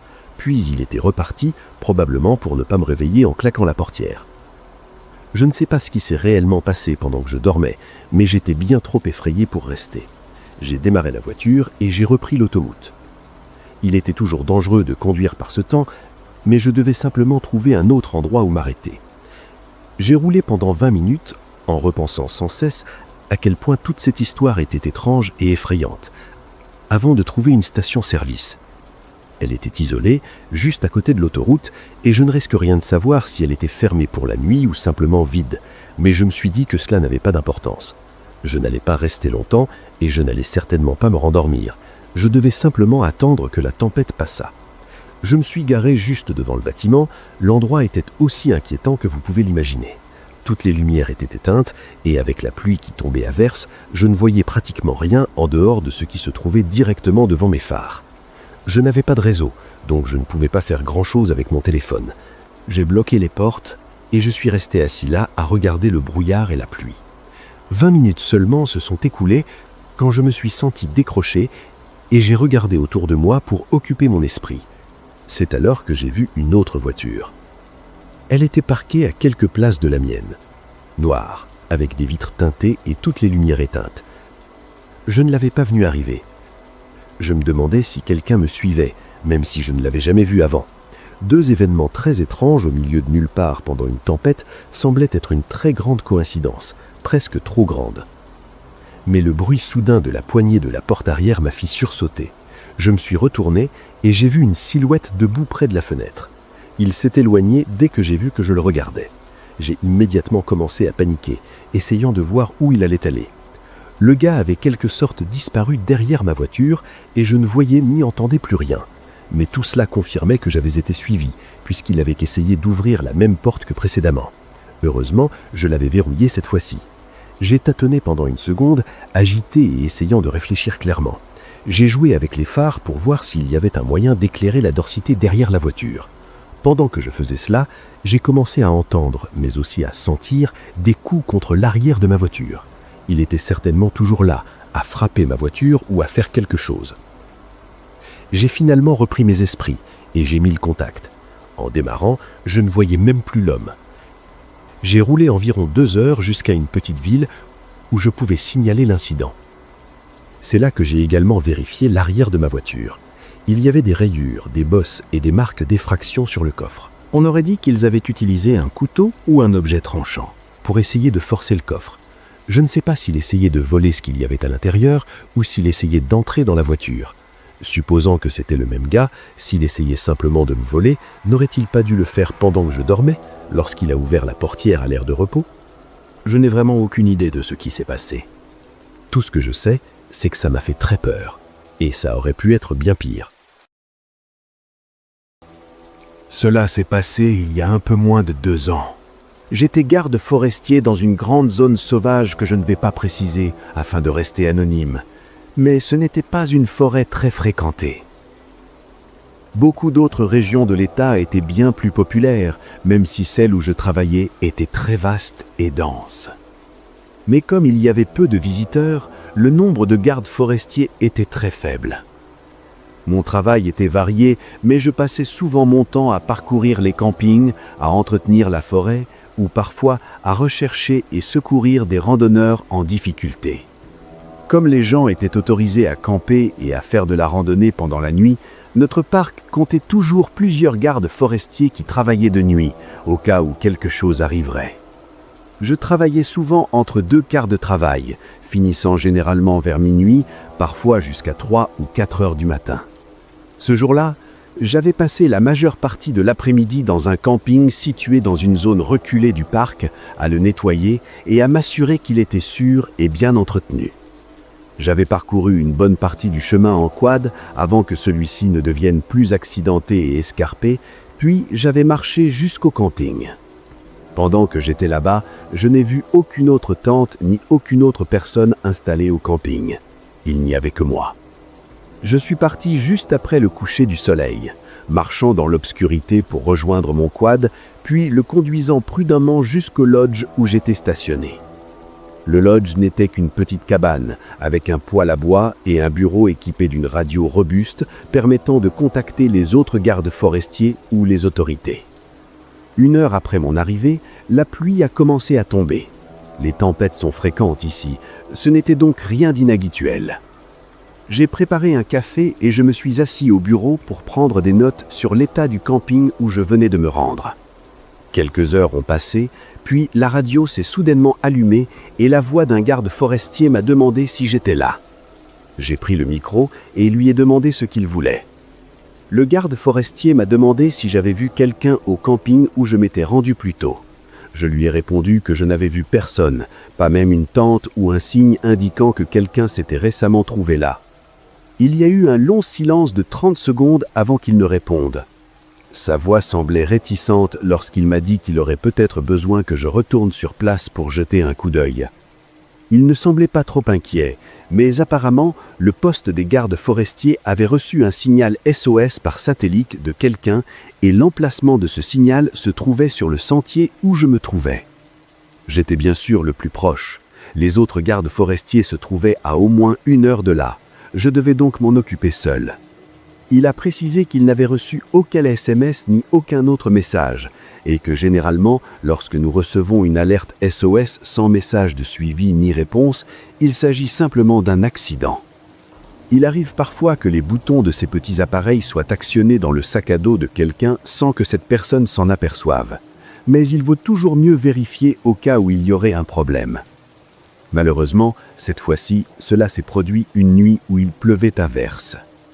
J'ai pris ma radio, mon imperméable, une lampe frontale et une lampe torche puissante, puis j'ai quitté le lodge. Et j'ai commencé à marcher. Le quad était inutile par un temps pareil. Il se serait embourbé avant même d'arriver au sentier. J'ai confirmé avec l'autre garde forestier l'emplacement général d'où provenait le signal, et il m'a dit que c'était à 3 km sur le sentier. Mais comme il n'y a eu qu'un seul signal, il ne savait pas dans quelle direction il allait. La marche a duré près de 45 minutes, ce qui était, compte tenu des conditions, assez rapide. Mais je me suis inquiété de savoir si quelqu'un se promenait dans les avirons, peut-être un randonneur inexpérimenté ou quelque chose comme ça, car même avec ma lampe frontale et ma lampe torche puissante et ma connaissance du sentier, il était incroyablement difficile de se repérer dans la forêt sous cette tempête. Une fois dans la zone, j'ai éclairé tout autour de moi tout en continuant à marcher le long du sentier. Et soudain, lorsque j'ai déplacé ma lampe torche dans la forêt, j'ai vu quelqu'un debout. J'ai failli avoir une crise cardiaque, car il était très proche, à seulement 3 mètres du sentier. L'homme était complètement trempé, avec de longs cheveux qui pendaient, et il ne portait même pas de veste de pluie ni rien d'autre. Il semblait déliriant, mais aussi inquiet. J'ai crié à travers la pluie que j'étais garde forestier et lui ai demandé s'il allait bien. Il n'a pas répondu, restant là sous la tempête et me fixant du regard. C'est alors que j'ai remarqué qu'il n'avait aucun équipement sur lui. Je n'ai même pas vu le messager satellite qui, s'il l'utilisait, aurait dû être accroché à son sac à dos ou dans sa main, ou quelque chose comme ça. Je lui ai fait signe de venir vers moi et de revenir sur le sentier, en lui disant que mon lodge se trouvait à quelques kilomètres de là, mais soudain, il s'est enfoncé dans la forêt. En moins de 10 secondes, il avait disparu, perdu dans l'obscurité et la pluie. J'ai rapidement sorti mon talkie-walkie et j'ai informé l'autre garde forestier que j'avais trouvé quelqu'un et de l'état dans lequel il se trouvait. C'est à ce moment-là que j'ai dû décider si je devais essayer de le suivre, ce qui était assez dangereux, ou attendre sur le sentier. Je suis resté indécis pendant quelques minutes, parlant à l'autre garde forestier au talkie-walkie et essayant de déterminer quoi faire. Il était possible que cet homme ait vraiment besoin d'aide, qu'il soit perdu depuis un certain temps et qu'il soit simplement délirant et paranoïaque. Mais pendant les quelques minutes où je parlais au garde forestier, il m'a soudainement demandé de patienter. J'ai attendu 1 minute et lorsqu'il est revenu, il m'a dit qu'il avait reçu un autre signal SOS provenant du même appareil, dans la même zone. Il m'a dit que le signal provenait d'un endroit situé à seulement 400 mètres à l'est du dernier signal. C'était exactement là où j'avais vu l'homme courir dans la forêt. Ça ne pouvait être que lui, mais pourquoi diable s'était-il enfui pour appeler à nouveau à l'aide, maintenant encore plus loin du sentier ? Je me suis avancé un peu, essayant d'éclairer un peu plus loin avec ma lampe torche. Honnêtement, c'était la première fois dans ma carrière que j'étais bouleversé au point de me demander si j'étais capable de faire mon travail. J'avais le sentiment que si je ne venais pas en aide, je serais réprimandé, surtout s'il s'avérait que l'appel provenait vraiment de quelqu'un qui avait besoin d'aide. Je pensais soit qu'il était en proie au délire et effrayé, soit qu'il essayait de me mener à la personne qui avait envoyé le signal de détresse. J'ai donc continué à avancer, sans vraiment avoir le choix. J'ai marché pendant 5 minutes, éclairant partout avec ma lampe torche, vraiment effrayé par ce que j'allais trouver. Je n'arrêtais pas de voir l'image de cet homme debout dans les arbres, et chaque fois que j'y pensais, j'avais l'estomac noué. Puis, au bout d'un moment, ma lampe a éclairé quelque chose posé par terre. Un petit appareil qui brillait faiblement, reflétant plutôt la lumière de ma lampe vers moi. J'ai immédiatement reconnu ce que c'était. Un Garmin Satellite Messenger. Je le savais parce que c'était le modèle typique que les randonneurs emportent avec eux, avec sa couleur orange et sa forme facilement reconnaissable. Alors que je me demandais où était la personne qui l'utilisait, j'ai entendu des pas courir vers moi sur ma droite. J'ai déplacé ma lampe torche et j'ai vu le même homme foncer vers moi, non pas comme s'il avait besoin d'aide, mais comme s'il allait me plaquer au sol.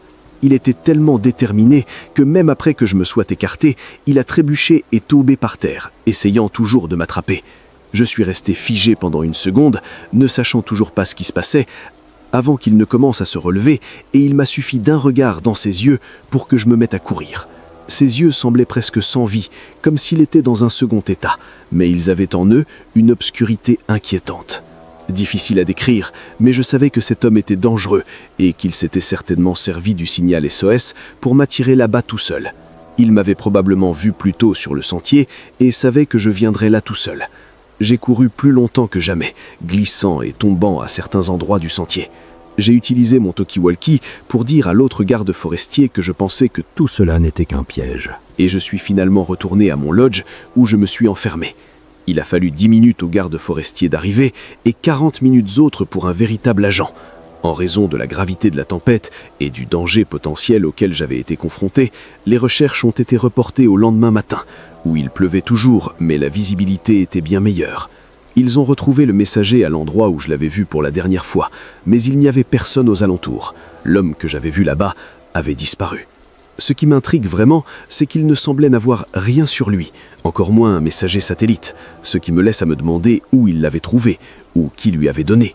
Ces appareils sont assez chers, donc s'il n'avait pas d'autre équipement de randonnée ou sac à dos, il serait vraiment étrange que ce soit la seule chose qu'il ait. Mais j'ai travaillé là-bas pendant un certain temps après cela, et rien ne s'est jamais produit. Plus de traces de lui et aucun appel SOS non signalé. Je suis parti presque exactement 1 an après les faits, ne me sentant jamais complètement remis mentalement, repensant sans cesse à cette nuit-là. Je sais juste que j'ai frôlé quelque chose d'horrible, et l'idée de me retrouver là-bas, si quelque chose de similaire venait à se produire, était terrifiant. Je ne pense pas que cela arrivera jamais, car toute l'affaire a été étouffée, mais s'il y a du nouveau, je vous tiendrai au courant. Je suis livreur pour une pizzeria locale. J'ai eu 17 ans il y a quelques mois, et j'ai décidé de trouver un emploi pour gagner un peu d'argent et acquérir de l'expérience professionnelle. Cela me semblait être l'un des emplois les plus faciles. Et mieux que de rester debout derrière un comptoir à m'ennuyer toute la journée. Cependant, toutes les nuits se ressemblaient, car je parcourais souvent les mêmes itinéraires et livrais aux mêmes clients réguliers. Les seules nuits qui étaient différentes étaient celles du week-end, car beaucoup de personnes passaient commande et notre restaurant livrait jusqu'à 2 heures du matin, ce qui m'obligeait à travailler très tard. C'était un samedi. Il y avait un gros orage, ce qui, dans beaucoup d'autres emplois, aurait certainement ralenti le rythme de travail, mais pas dans celui-ci. Les gens ne voulaient pas sortir, ils étaient donc plus enclins à commander à domicile. Au moins, j'ai gagné beaucoup d'argent grâce au pourboire. Nous avons été très occupés jusqu'à 23 ou 24 heures, puis l'activité a enfin ralenti. J'ai même eu le temps d'entrer dans le magasin et de faire une pause pendant qu'il n'y avait pas de commande. Mais je n'avais personne à qui parler. Tous les autres employés du magasin étaient plus âgés, dans la trentaine ou la quarantaine, à l'exception de quelques étudiants qui ne travaillaient pas ce soir-là.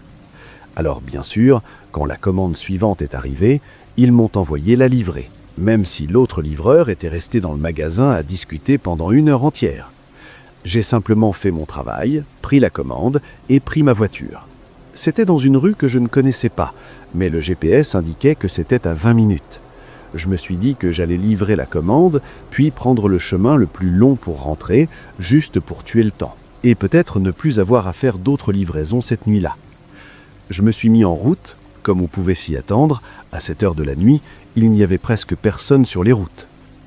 Dans ce contexte, cela peut sembler un peu inquiétant, mais à l'époque, je trouvais toujours cela apaisant. Le quartier où se trouvait cette maison était assez classique pour les maisons de la région. Il était principalement boisé, avec des maisons en retrait dans les arbres et de longues allées menant à la rue. Rien de trop isolé pour notre ville, mais je suppose que comparé au type de maisons dans lesquelles vivent la plupart des gens, celle-ci semblait être loin de tout. J'ai tourné dans l'allée et me suis garé au bout, devant la maison. C'était une grande maison ancienne, sans aucune lumière allumée. Mais alors que je préparais la pizza et m'apprêtais à sortir, j'ai vu un rideau bouger à l'étage, comme si quelqu'un venait de m'observer par la fenêtre. Je vois souvent cela en fait lorsque je fais des livraisons, pour des raisons évidentes. Mais cette fois-ci, cela m'a semblé un peu plus effrayant, car je ne pouvais pas vraiment voir la personne, puisqu'il faisait très sombre à l'intérieur. Je suis quand même sorti, et j'ai commencé à marcher vers le porche. Mais rapidement, j'ai été déconcerté. Il y avait une autre boîte sur le porche, une boîte de pizza provenant d'un autre restaurant local dont je n'avais entendu parler que quelques fois auparavant. Je n'ai vu aucune voiture quitter l'allée, ni même circuler dans le quartier lorsque je suis arrivé. Donc, elle devait être là depuis un certain temps, ce qui était un peu bizarre. La boîte semblait même détrempée, comme si toute l'humidité de l'air due à la pluie s'y était déjà infiltrée. Je l'ai contournée et frappé à la porte. J'avais besoin d'être payé. Je ne pouvais pas simplement déposer la pizza. J'ai entendu un bruit dans la maison dès que j'ai frappé, puis le silence est revenu. Je n'ai rien entendu pendant 1 minute entière. Puis, j'ai refrappé à la porte. Cette fois, le silence est persisté. Je savais qu'il y avait quelqu'un à l'intérieur. Alors, après 1 minute, j'ai sorti mon téléphone et j'ai appelé le numéro indiqué sur la commande. Quelques secondes plus tard, j'ai entendu un téléphone sonner dans la maison. On aurait dit qu'il se trouvait juste de l'autre côté de la porte, comme si quelqu'un se tenait juste derrière. Mais personne n'ouvrait. J'étais très perplexe, car je savais que j'avais vu quelqu'un regarder par la fenêtre à l'étage, et maintenant, avec le téléphone qui sonnait, il y avait sûrement quelqu'un à l'intérieur qui avait commandé la pizza. Je commençais à me sentir vraiment mal à l'aise, et j'avais un sentiment bizarre. J'ai pensé à simplement déposer la pizza sur l'autre boîte et partir, quand soudain, Une voix a retenti juste derrière la porte d'entrée. « Les portes sont cassées. Apportez-la sous le porche de gauche. » C'était une voix de femme, mais elle avait un son rauque et grave. Je suis reculé de quelques pas, puis j'ai contourné la maison. Il n'y avait pas d'avant-toit sur le côté de la maison, donc je devais marcher sous la pluie sans rien pour me protéger, moi ou la pizza. En contournant la maison, il y avait une porte latérale qui semblait très usée et inutilisée. Si l'autre porte était vraiment cassée, n'aurait-elle pas dû avoir l'air d'avoir été utilisée? Il y avait même des toiles d'araignée et de la terre partout, et la lumière extérieure au-dessus ne fonctionnait même pas. Je suis resté là pendant environ 30 secondes, déjà trempé. Je n'entendais rien dans la maison, aucun bruit de pas venant de la porte ni quoi que ce soit d'autre. J'ai commencé à regarder autour de moi avec le sentiment intense que quelque chose m'observait. Je ne voyais presque rien sans la lumière de la maison. Ce sentiment s'est intensifié au cours des 30 secondes suivantes et j'ai compris que quelque chose n'allait vraiment pas. J'ai laissé tomber la boîte de pizza et j'ai couru vers ma voiture dans laquelle je me suis engouffré avant de partir immédiatement. Pendant le trajet de retour au travail, j'ai pensé que l'autre boîte de pizza sur le porche était peut-être celle d'un autre livreur à qui la même chose était arrivée. Il avait probablement compris la situation ou avait vu quelque chose qui lui avait fait comprendre qu'il valait mieux partir. Quel que soit le plan que ces personnes avaient prévu, il n'avait pas fonctionné avec le premier livreur et elles avaient dû passer une nouvelle commande auprès d'une autre pizzeria. Évidemment, elles ne se souciaient pas de la pizza, puisqu'elles l'avaient laissée sur le porche alors qu'elles étaient chez elles. Le seul problème, c'est que je n'arrive pas à comprendre quel était leur plan. La meilleure théorie que j'ai trouvée est qu'elles n'étaient pas seules. Quelqu'un d'autre était là, peut-être caché dans les arbres, et m'amener sur le côté de la maison garantissait qu'il n'y aurait aucun témoin de ce qui allait se passer ensuite. Je travaille toujours dans cette pizzeria, mais je n'ai jamais vécu quelque chose d'aussi dérangeant que cela. J'espère que ça ne m'arrivera jamais. Au début de l'année 2020, j'étais coincé chez moi en quarantaine, comme tout le monde. Je vivais seul, donc je me sentais seul et je m'ennuyais la plupart du temps. Un jour, la solitude a fini par avoir raison de moi et j'ai décidé d'essayer une application de rencontre pour la première fois. J'ai créé mon compte pendant le petit déjeuner en téléchargeant une dizaine de mes meilleures photos de l'époque. Ensuite, je me suis assise sur le canapé du salon et j'ai commencé à faire défiler l'application. Il semblait que beaucoup de gens avaient eu la même idée que moi, car il y avait beaucoup d'activités, et je n'ai pas mis longtemps à trouver plusieurs matchs. J'ai remarqué un message provenant d'un profil vierge qui disait « Salut, tu es tout prêt, tu veux passer ?» J'ai cliqué sur son profil, il n'avait ni photo, ni âge, ni statut. Je lui ai donc répondu pour lui demander s'il avait des photos. Il m'a envoyé 2 images. C'était un homme blanc âgé, entre 40 et 50 ans, avec une longue barbe. Il était très poilu et avait l'air effrayant, presque assez vieux pour être mon père. Je n'avais aucune expérience des applications de rencontres, mais je veux toujours être respectueuse et claire si je ne suis pas intéressée par quelqu'un. J'ai répondu à ses photos par un message lui disant que j'étais désolé mais qu'il n'était pas mon type et que je n'étais donc pas intéressé. Honnêtement, je pensais qu'il allait simplement me bloquer, mais il m'a répondu par un message qui m'a laissé sans voix. Il m'a envoyé une capture d'écran de ma maison sur Google Earth et a tapé mon adresse exacte. Puis il m'a bloqué quelques secondes après que je l'ai vu. C'était vraiment effrayant, mais je me suis dit que j'étais juste paranoïaque et j'ai ri. Je suis ensuite allé prendre une douche pour me changer les idées. Environ 20 minutes plus tard, je suis sorti de la douche et j'ai vu que j'avais 10 appels manqués d'un numéro inconnu ainsi qu'un message vocal. J'ai pensé que mes amis me faisaient une blague, car c'était quelque chose qu'ils auraient pu faire. J'ai écouté le message vocal, mais je n'ai entendu que des sons étouffés et aléatoires pendant quelques secondes. Je n'y ai pas prêté attention, puis je suis allé me coucher. Lorsque j'ai rouvert l'application de rencontre, j'ai vu un message provenant d'un autre profil anonyme qui disait « Regarde dehors ». Avant même que je puisse cliquer sur le profil, la personne m'a bloqué et le message a disparu. J'ai paniqué et je me suis précipité hors de lit pour jeter un œil à travers les stores de ma baie vitrée, mais il n'y avait personne dehors. J'ai continué à regarder, m'attendant à voir quelqu'un. Puis j'ai réalisé que mon téléphone sonnait à nouveau. C'était le même appelant inconnu qui m'appelait sans cesse. Je me suis énervé et j'ai décroché, mais personne ne m'a répondu. Tout ce que j'entendais, c'était quelqu'un qui respirait lentement et bruyamment. Puis, après environ 10 secondes, la personne a raccroché. J'ai mis mon téléphone en mode ne pas déranger et je l'ai posé pour regarder la télévision dans mon lit. Un peu plus tard, j'ai repris mon téléphone par curiosité. Je pensais qu'il était impossible qu'il essaie de rappeler. Mais en réalité, j'avais 20 autres appels manqués de sa part. Et cela continuait. Il était environ 2 heures du matin, donc cela commençait à devenir vraiment agaçant. Quand il a rappelé, j'ai répondu juste pour l'insulter et lui dire d'arrêter de m'appeler.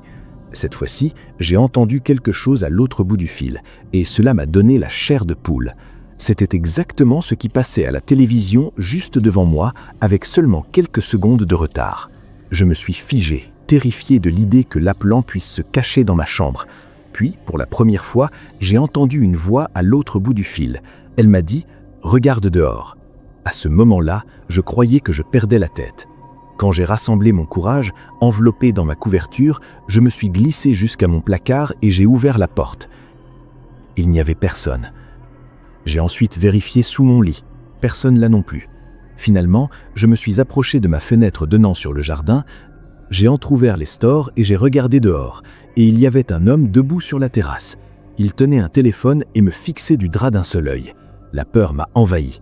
J'ai crié et j'ai couru dans ma salle de bain, où je me suis enfermé en coinçant un tapis sous la porte. J'ai appelé la police pour demander de l'aide. Je leur ai raconté ce qui se passait, et leur manque de respect m'a fait perdre toute foi en l'humanité. Ils ne sont arrivés que 2 heures plus tard. J'ai eu l'impression que cela durait des jours. Quand ils sont enfin arrivés, l'homme n'était plus là. Les policiers m'ont dit qu'ils ne pouvaient rien faire. En fait, ils m'ont aussi reproché toute cette histoire. Ils m'ont dit que c'était de ma faute parce que j'utilisais une application de rencontre, comme si je m'étais inscrit pour que des inconnus découvrent tout sur moi lorsque je l'ai téléchargé. Incroyablement irrité, je les ai renvoyés car ils ne m'étaient aucune aide. J'ai été paranoïaque pendant des semaines après cela. J'attendais toujours de revoir ce monstre. Je ne croyais pas que cela soit fini. Je pense encore à cet homme chaque fois que quelqu'un mentionne des applications de rencontre. Je n'ai certainement pas l'intention d'en utiliser une autre après. Je suis une jeune femme de 21 ans qui adore regarder des histoires d'horreur sur YouTube. Je ne vais pas mentir cependant. 9 fois sur 10, quand je regarde ces histoires, je pars du principe qu'elles sont fausses. Je n'ai jamais entendu parler d'une seule personne de mon entourage qui ait vécu quelque chose de similaire à ce que j'ai entendu ici. Je vois des choses aux informations, bien sûr, mais rien qui me touche de près. Cependant, cela n'était vrai que jusqu'à ce qu'un événement vraiment choquant m'arrive la semaine dernière.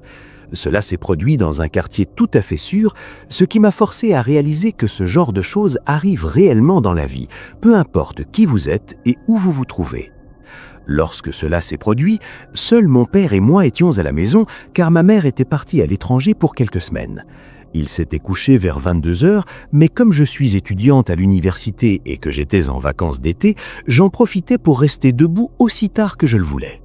J'avais le salon pour moi toute seule, avec accès à tous les services de streaming auxquels mes parents étaient abonnés.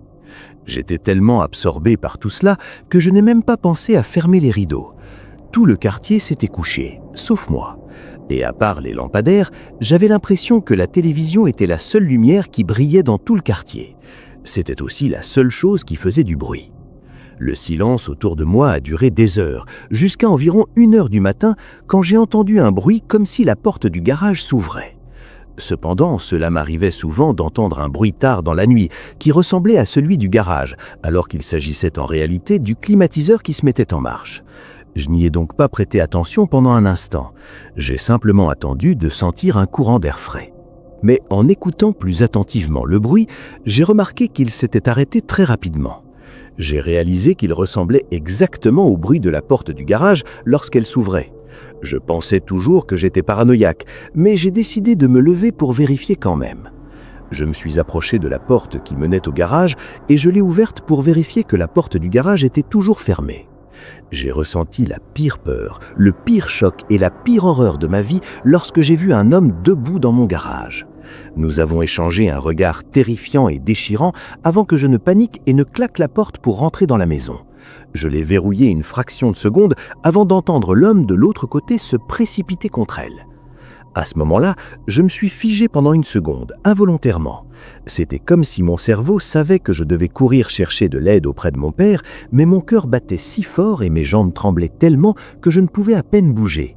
Je suis sorti de ma torpeur lorsque la poignée de porte devant moi a commencé à trembler. L'homme essayait d'entrer. J'ai couru aussi vite que possible à l'étage, dans la chambre de mon père, et je lui ai dit que quelqu'un était en train de s'introduire dans la maison.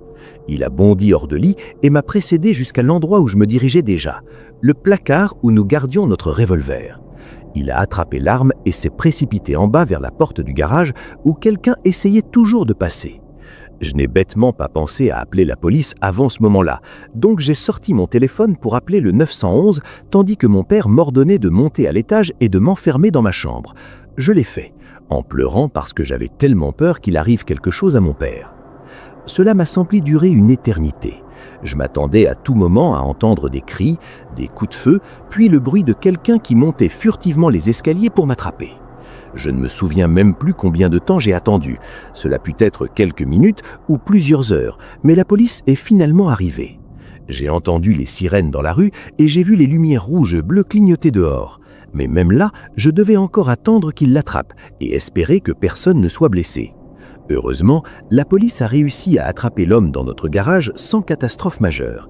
Il n'a jamais pu entrer dans la maison, mais il a continué à frapper à la porte et à jouer avec la poignée jusqu'à la dernière seconde. Je suis descendu en entendant mon père me dire « Tout va bien ». J'ai vu l'homme être amené en menottes. Il a essayé de cacher son visage, mais mon père a quand même pu l'identifier. Apparemment, l'homme qui avait tenté de s'introduire chez nous était un de nos voisins. Il savait que ma mère serait absente et connaissait le code du garage, car mes parents l'avaient donné à certains de nos voisins au cas où nous aurions besoin d'aide au cas d'urgence, pendant notre absence. Avec tout le chaos de cette nuit-là, je ne l'ai pas immédiatement reconnu moi-même. J'ai simplement cru à mon père quand il m'a dit qu'il habitait proche. Mais quelques heures plus tard, j'ai compris. Je connaissais cet homme, mais nous n'avions jamais parlé ensemble. Je l'ai reconnu parce que, pendant des années, je suis passé devant sa maison et je l'ai vu me regarder du coin de l'œil, parfois depuis son jardin, parfois à travers ses fenêtres. J'ai toujours pensé qu'il était juste un père divorcé qui regardait les gens. Je ne m'attendais pas à ce qu'il ait l'idée folle de s'introduire dans notre maison. Maintenant, je me demande depuis combien de temps il m'observait sans que je le sache. Le plus fou, c'est que je n'arrivais pas à mettre un nom sur son visage, même quand il se tenait dans le garage juste devant mes yeux. Le fait de lui avoir donné le code du garage est le plus grand regret de mes parents à ce jour. Ils n'avaient jamais eu de raison de se méfier de qui que ce soit dans leur vie et ne voyaient pas cela comme un problème. La police ne nous a pas encore informés du mobile de mon voisin, mais je suppose que ce n'est pas vraiment un mystère. Depuis que cela s'est produit, je ne cesse de voir le visage malade et dérangé de cet homme chaque fois que je ferme mes yeux. C'était une chaude nuit d'été. Je savais que je n'allais pas pouvoir dormir à cause de la chaleur, alors j'ai demandé à une amie proche à l'époque si elle voulait me rejoindre à la plage dans la soirée. Elle a accepté et m'a dit qu'elle apporterait son appareil photo pour prendre des photos pour son compte Instagram. Je suis arrivé au point de rendez-vous avant elle, alors j'ai regardé autour de moi et observé les environs. Il n'y avait rien de particulier, sauf que j'ai remarqué 2 hommes âgés qui me regardaient de temps en temps depuis l'autre côté de la rue. Je leur ai rendu leur regard plusieurs fois pour m'assurer qu'ils le remarquent, mais pendant que j'attendais là, il ne s'est rien passé d'autre. Mon ami est bientôt arrivé et je les ai oubliés. Nous étions à environ 30 minutes à pied de la plage, car nous avions prévu de nous arrêter dans quelques boutiques de cette petite ville balnéaire artistique. Lorsque nous sommes finalement arrivés à la plage, nous avons pris de superbes photos de la mer et l'une de l'autre avant le coucher du soleil, et nous avons également pris de magnifiques photos de celui-ci. Puis nous avons commencé à demander aux gens si nous pouvions les prendre en photo et beaucoup de personnes formidables ont accepté. Des étudiants universitaires faisant du yoga en groupe sur la plage, un couple âgé dansant au son de la musique, une mère jouant avec son bébé. Tout se passait à merveille et la lumière était incroyable. Au bout d'un moment, le soleil s'était couché et nous avions pris plein de photos pour le compte Instagram de mon ami. Nous avons emprunté une ruelle déserte car c'était le chemin le plus rapide pour rejoindre un café que je voulais lui montrer. Les ruelles étaient généralement sûres, mais je suppose que je n'avais pas l'habitude de m'y promener la nuit. À un moment donné, du coin de l'œil, j'ai vu 2 hommes traverser rapidement la rue. Ils se sont placés devant nous et nous ont arrêtés. Et c'est à ce moment-là que j'ai réalisé que c'étaient les mêmes hommes que j'avais vus me regarder plus tôt. Mon cœur a fait un bond. L'un des 2 hommes était légèrement musclé, mais l'autre était assez maigre. Tous 2 avaient la trentaine. Une fois qu'ils nous ont complètement bloqué le passage, ils nous ont demandé de les prendre en photo. Une alarme s'est mise à retentir dans ma tête. Nous étions à au moins 10 minutes de la plage. Ils n'auraient donc pas dû nous voir prendre des photos d'autres personnes là-bas. Qu'est-ce qui les avait poussés à traverser la rue en courant et à nous demander de faire une chose pareille sans aucune explication? J'avais envie de crier non, mais mon amie, qui n'avait jamais vu ces types auparavant, a accepté.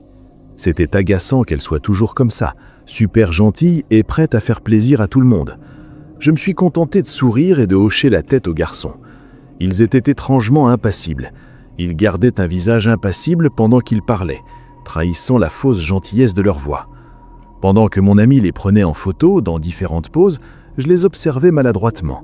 Ils n'arrêtaient pas de me regarder au lieu de regarder l'appareil, ne montrant jamais le moindre signe d'émotion, quelle que soit leur position. On dirait des mannequins vivants. Une fois la mini-séance de photos terminée, le maigre a posé son chapeau sur la tête de mon amie. Elle a ri et l'a remercié, mais cela m'a donné la nausée, car je savais désormais que cela irait plus loin que de simples photos. Comme je m'y attendais, les hommes ont proposé de boire ensemble, toujours sans le moindre sourire. J'ai donné un coup de coude à mon amie pour lui faire comprendre que nous devions partir, mais elle m'a ignoré. Au contraire, elle s'est réjouie et a dit qu'elle avait très soif, manifestant son enthousiasme le plus fervent face à ces hommes robotiques. C'était tellement insensé que j'en avais le vertige, même si je lui avais dit que le café où nous allions était ouvert. Les hommes ont menti et prétendu qu'il était trop tard et que seuls les bars seraient ouverts. C'est alors que je suis finalement intervenu et dit que nous étions trop jeunes pour boire, ce qui était vrai. Le costaud a simplement ri et a dit que cela n'avait pas d'importance car il nous offrirait à boire. Je suis resté là, le visage marqué par le choc et la terreur. Et cette peur, cette impuissance affichée, a fini par faire craquer leur façade. Un sourire narquois s'est dessiné sur le visage de l'homme plus mince, me donnant des frissons dans le dos. J'ai attrapé mon ami par le poignet et j'ai commencé à la supplier de partir, lui chuchotant que tout cela me semblait louche. Mon ami et moi avons eu une conversation à voix basse, et alors qu'elle disait bêtement que tout irait bien, les deux hommes ont continué à essayer de nous convaincre de partir. Ils ont même commencé à se rapprocher de nous, puis un d'eux m'a saisi l'épaule, me faisant taire au milieu d'une phrase. J'ai tourné la tête dans l'horreur et j'ai vu la scène la plus bouleversante de ma vie. L'homme musclé m'avait attrapé et dans son autre main, cachée à sa taille, il tenait un couteau. Mon instinct a fait le reste. Je tenais toujours mon ami par le poignet, alors je suis parti en courant. J'ai senti la poigne de l'homme se resserrer sur mon épaule, presque assez fort pour me retenir, mais j'ai réussi à m'échapper. Je n'avais pas crié ni rien. J'avais juste attrapé mon ami et couru. Je ne me suis pas arrêté avant de l'avoir entraîné dans un endroit plus fréquenté. Je pense que si j'avais gaspillé mon bras, nous ne nous serions pas échappés. Mais cela a laissé mon amie, qui est un peu tête en l'air, confuse et en colère contre moi. Elle n'arrivait pas à comprendre que ces types étaient dangereux. Même quand nous sommes montés dans un taxi pour ne pas avoir à partir à pied, je les montrais les hommes. Ils nous observaient toujours de l'autre côté de la rue, comme ils l'avaient fait depuis le début, et probablement toute la soirée. Je pouvais encore voir le reflet métallique dans la main du plus grand des deux hommes, mais mon ami refusait de croire qu'il tenait un couteau, affirmant que c'était probablement juste son téléphone. C'est cette histoire qui m'a poussé à ne plus parler à cette amie. Elle pensait que j'exagérais et trouvait que j'étais agaçante de toujours en parler. J'ai peut-être sauvé sa vie et elle n'était même pas capable de me remercier. Quand je pense qu'elle est là dehors, à se débrouiller toute seule dans la vie, c'est un miracle qu'elle soit encore vivante.